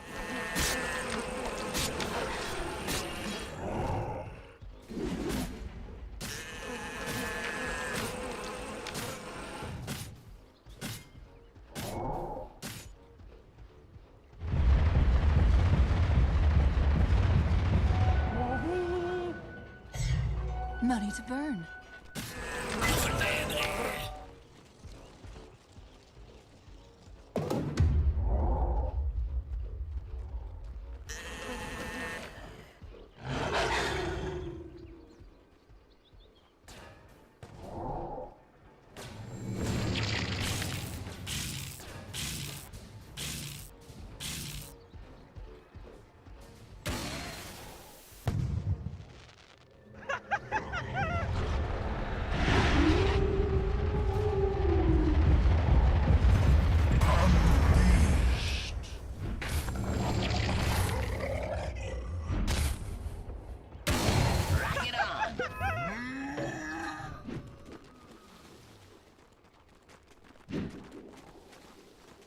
Dire's middle tower is under attack.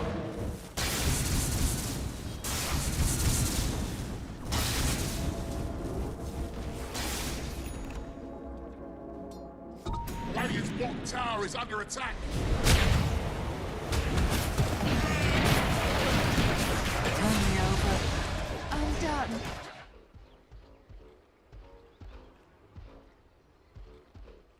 But the Dire's top tower is under attack.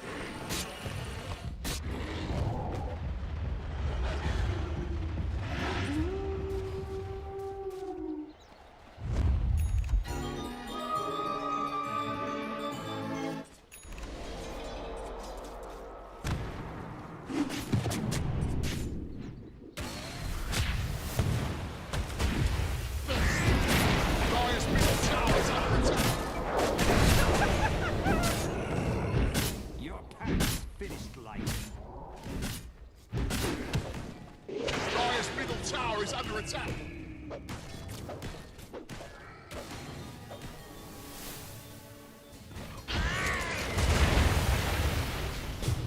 Dire's bottom tower is under attack.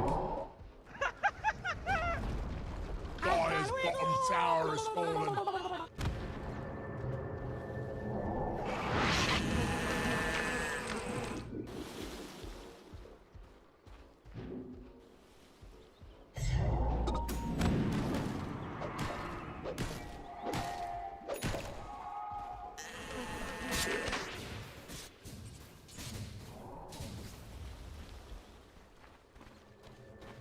Boy, Dire's bottom tower is taking a beating.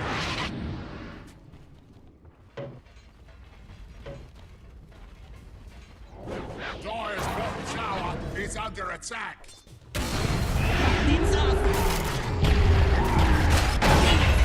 Boy, Dire's bottom tower is taking a beating.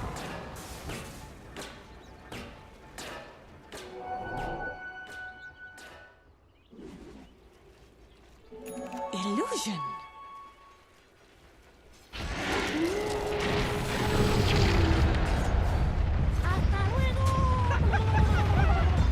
The prize is mine. Radiant's middle tower is under attack.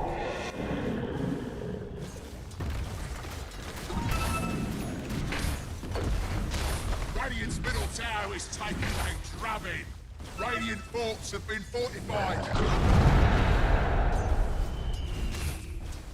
Radiant's middle tower is under attack. Radiant's middle tower ain't radiating no more. I'll vouch for that, you know what I mean? Boy, Radiant's bottom tower is fallen.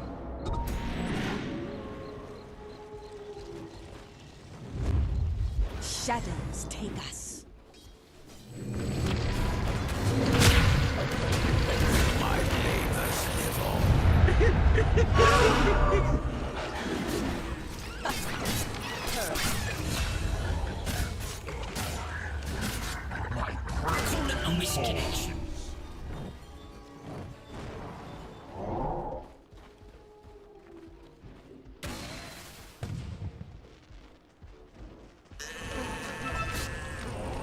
Dire's middle tower is under attack.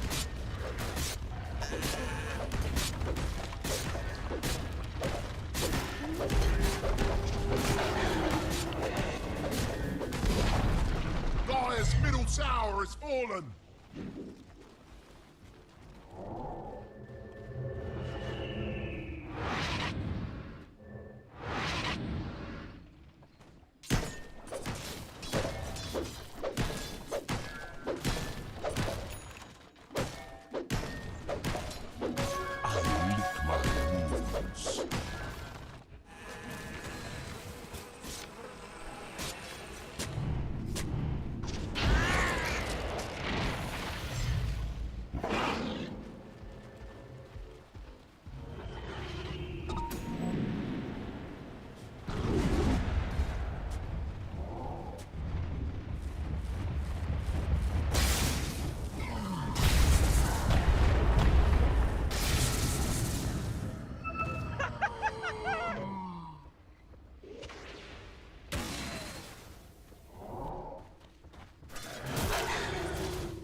Every time Then the enemy team from their side of the map too, you know? How surprising. And then, for some reason, because they are speed up farming and that's a smoke, gets picked off and one person down. This cycle has been going on.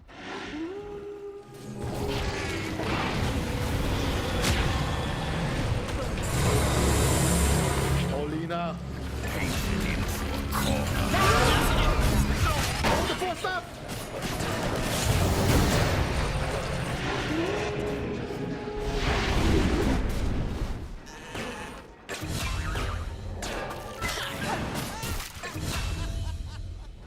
Was it the clockwork? Was it her teammate that actually forced her in? Radiant's top tower is under attack. Oh my god.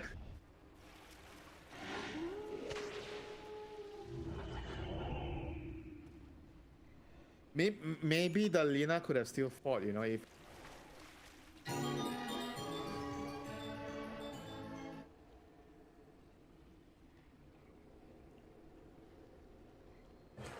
Dire's middle tower is under attack.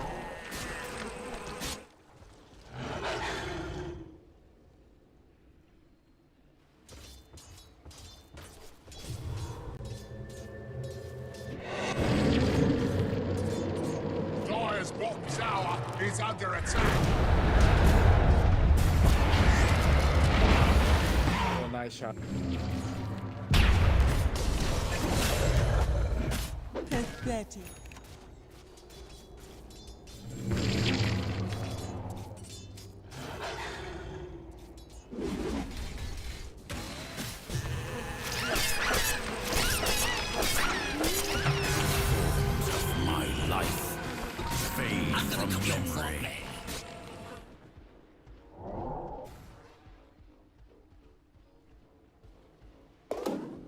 Tell me, are they gonna push or they...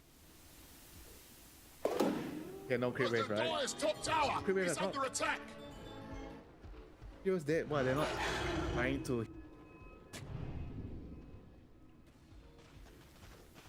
They don't feel...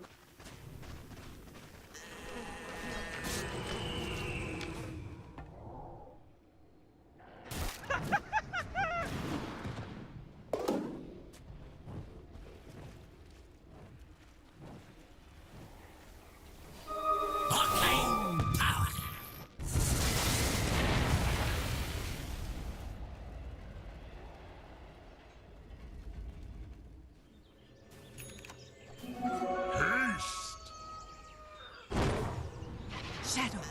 Take it. Moment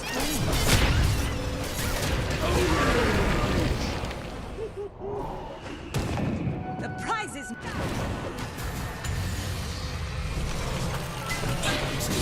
Killing spree! Own it! Killing spree! He's under attack!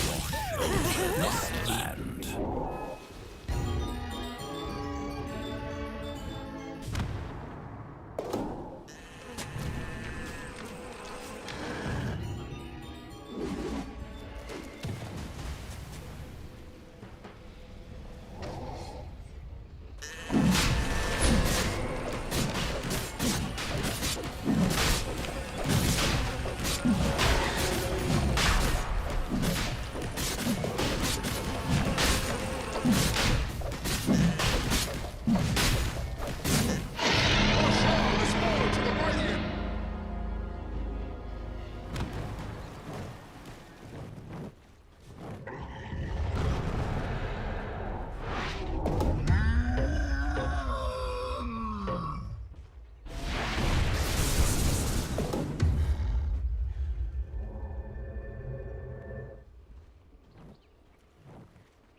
Dire's top tower is under attack.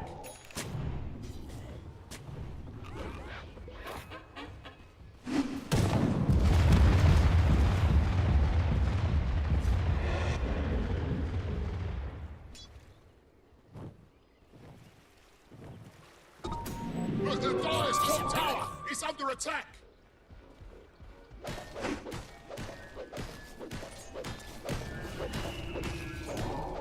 Vanish.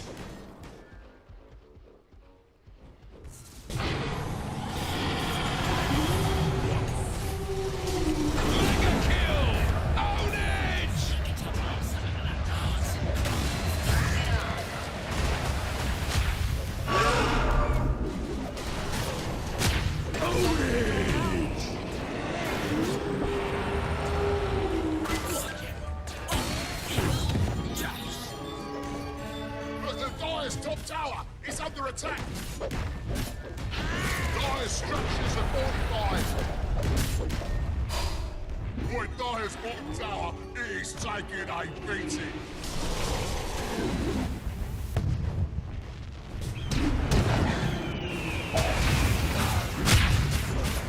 Killing spree!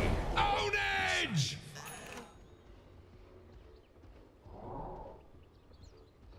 Dire's bottom tower is under attack! Dire's bottom tower has fallen! Boy, Dire's bottom tower is taking a beating!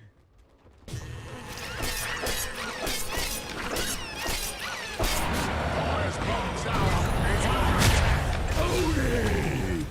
Dire's bottom tower has crumbled to the dust from which it is the fate. Dire's bottom barracks have fallen! Dire's middle tower has fallen! Dire's middle barracks are under attack! Dire's middle barracks have fallen!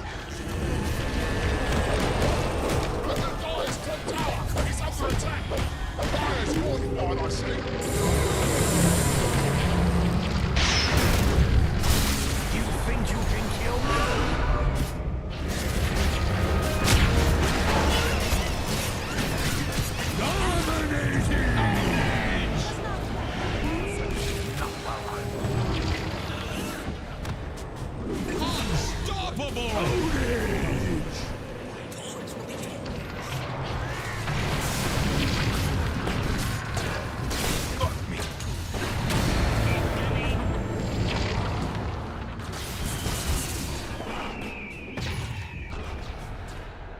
Got it. Just what you might have, anyway.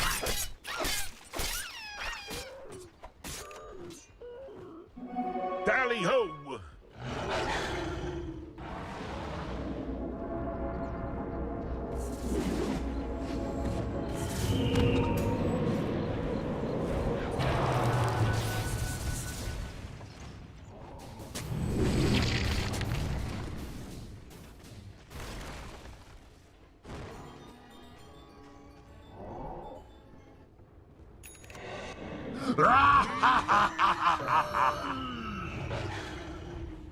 But the Dire's top tower is under attack!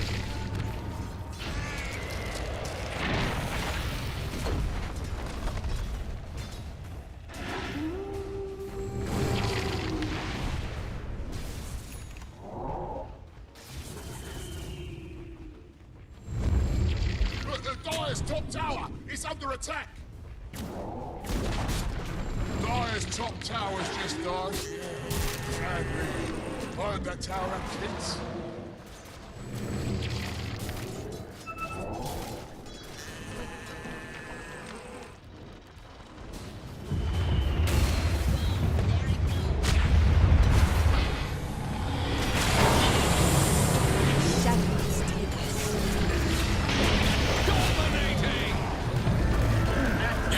Dire's top barracks are falling!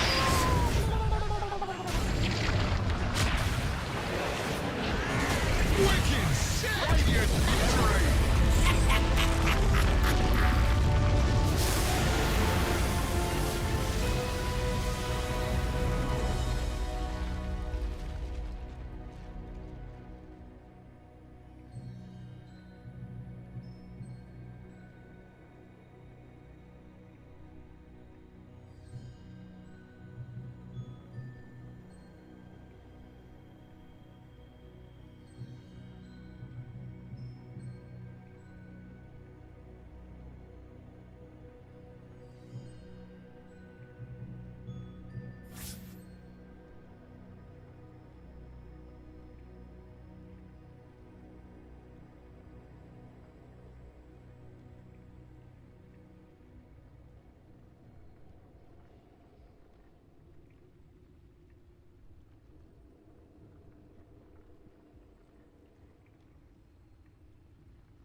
Here we go.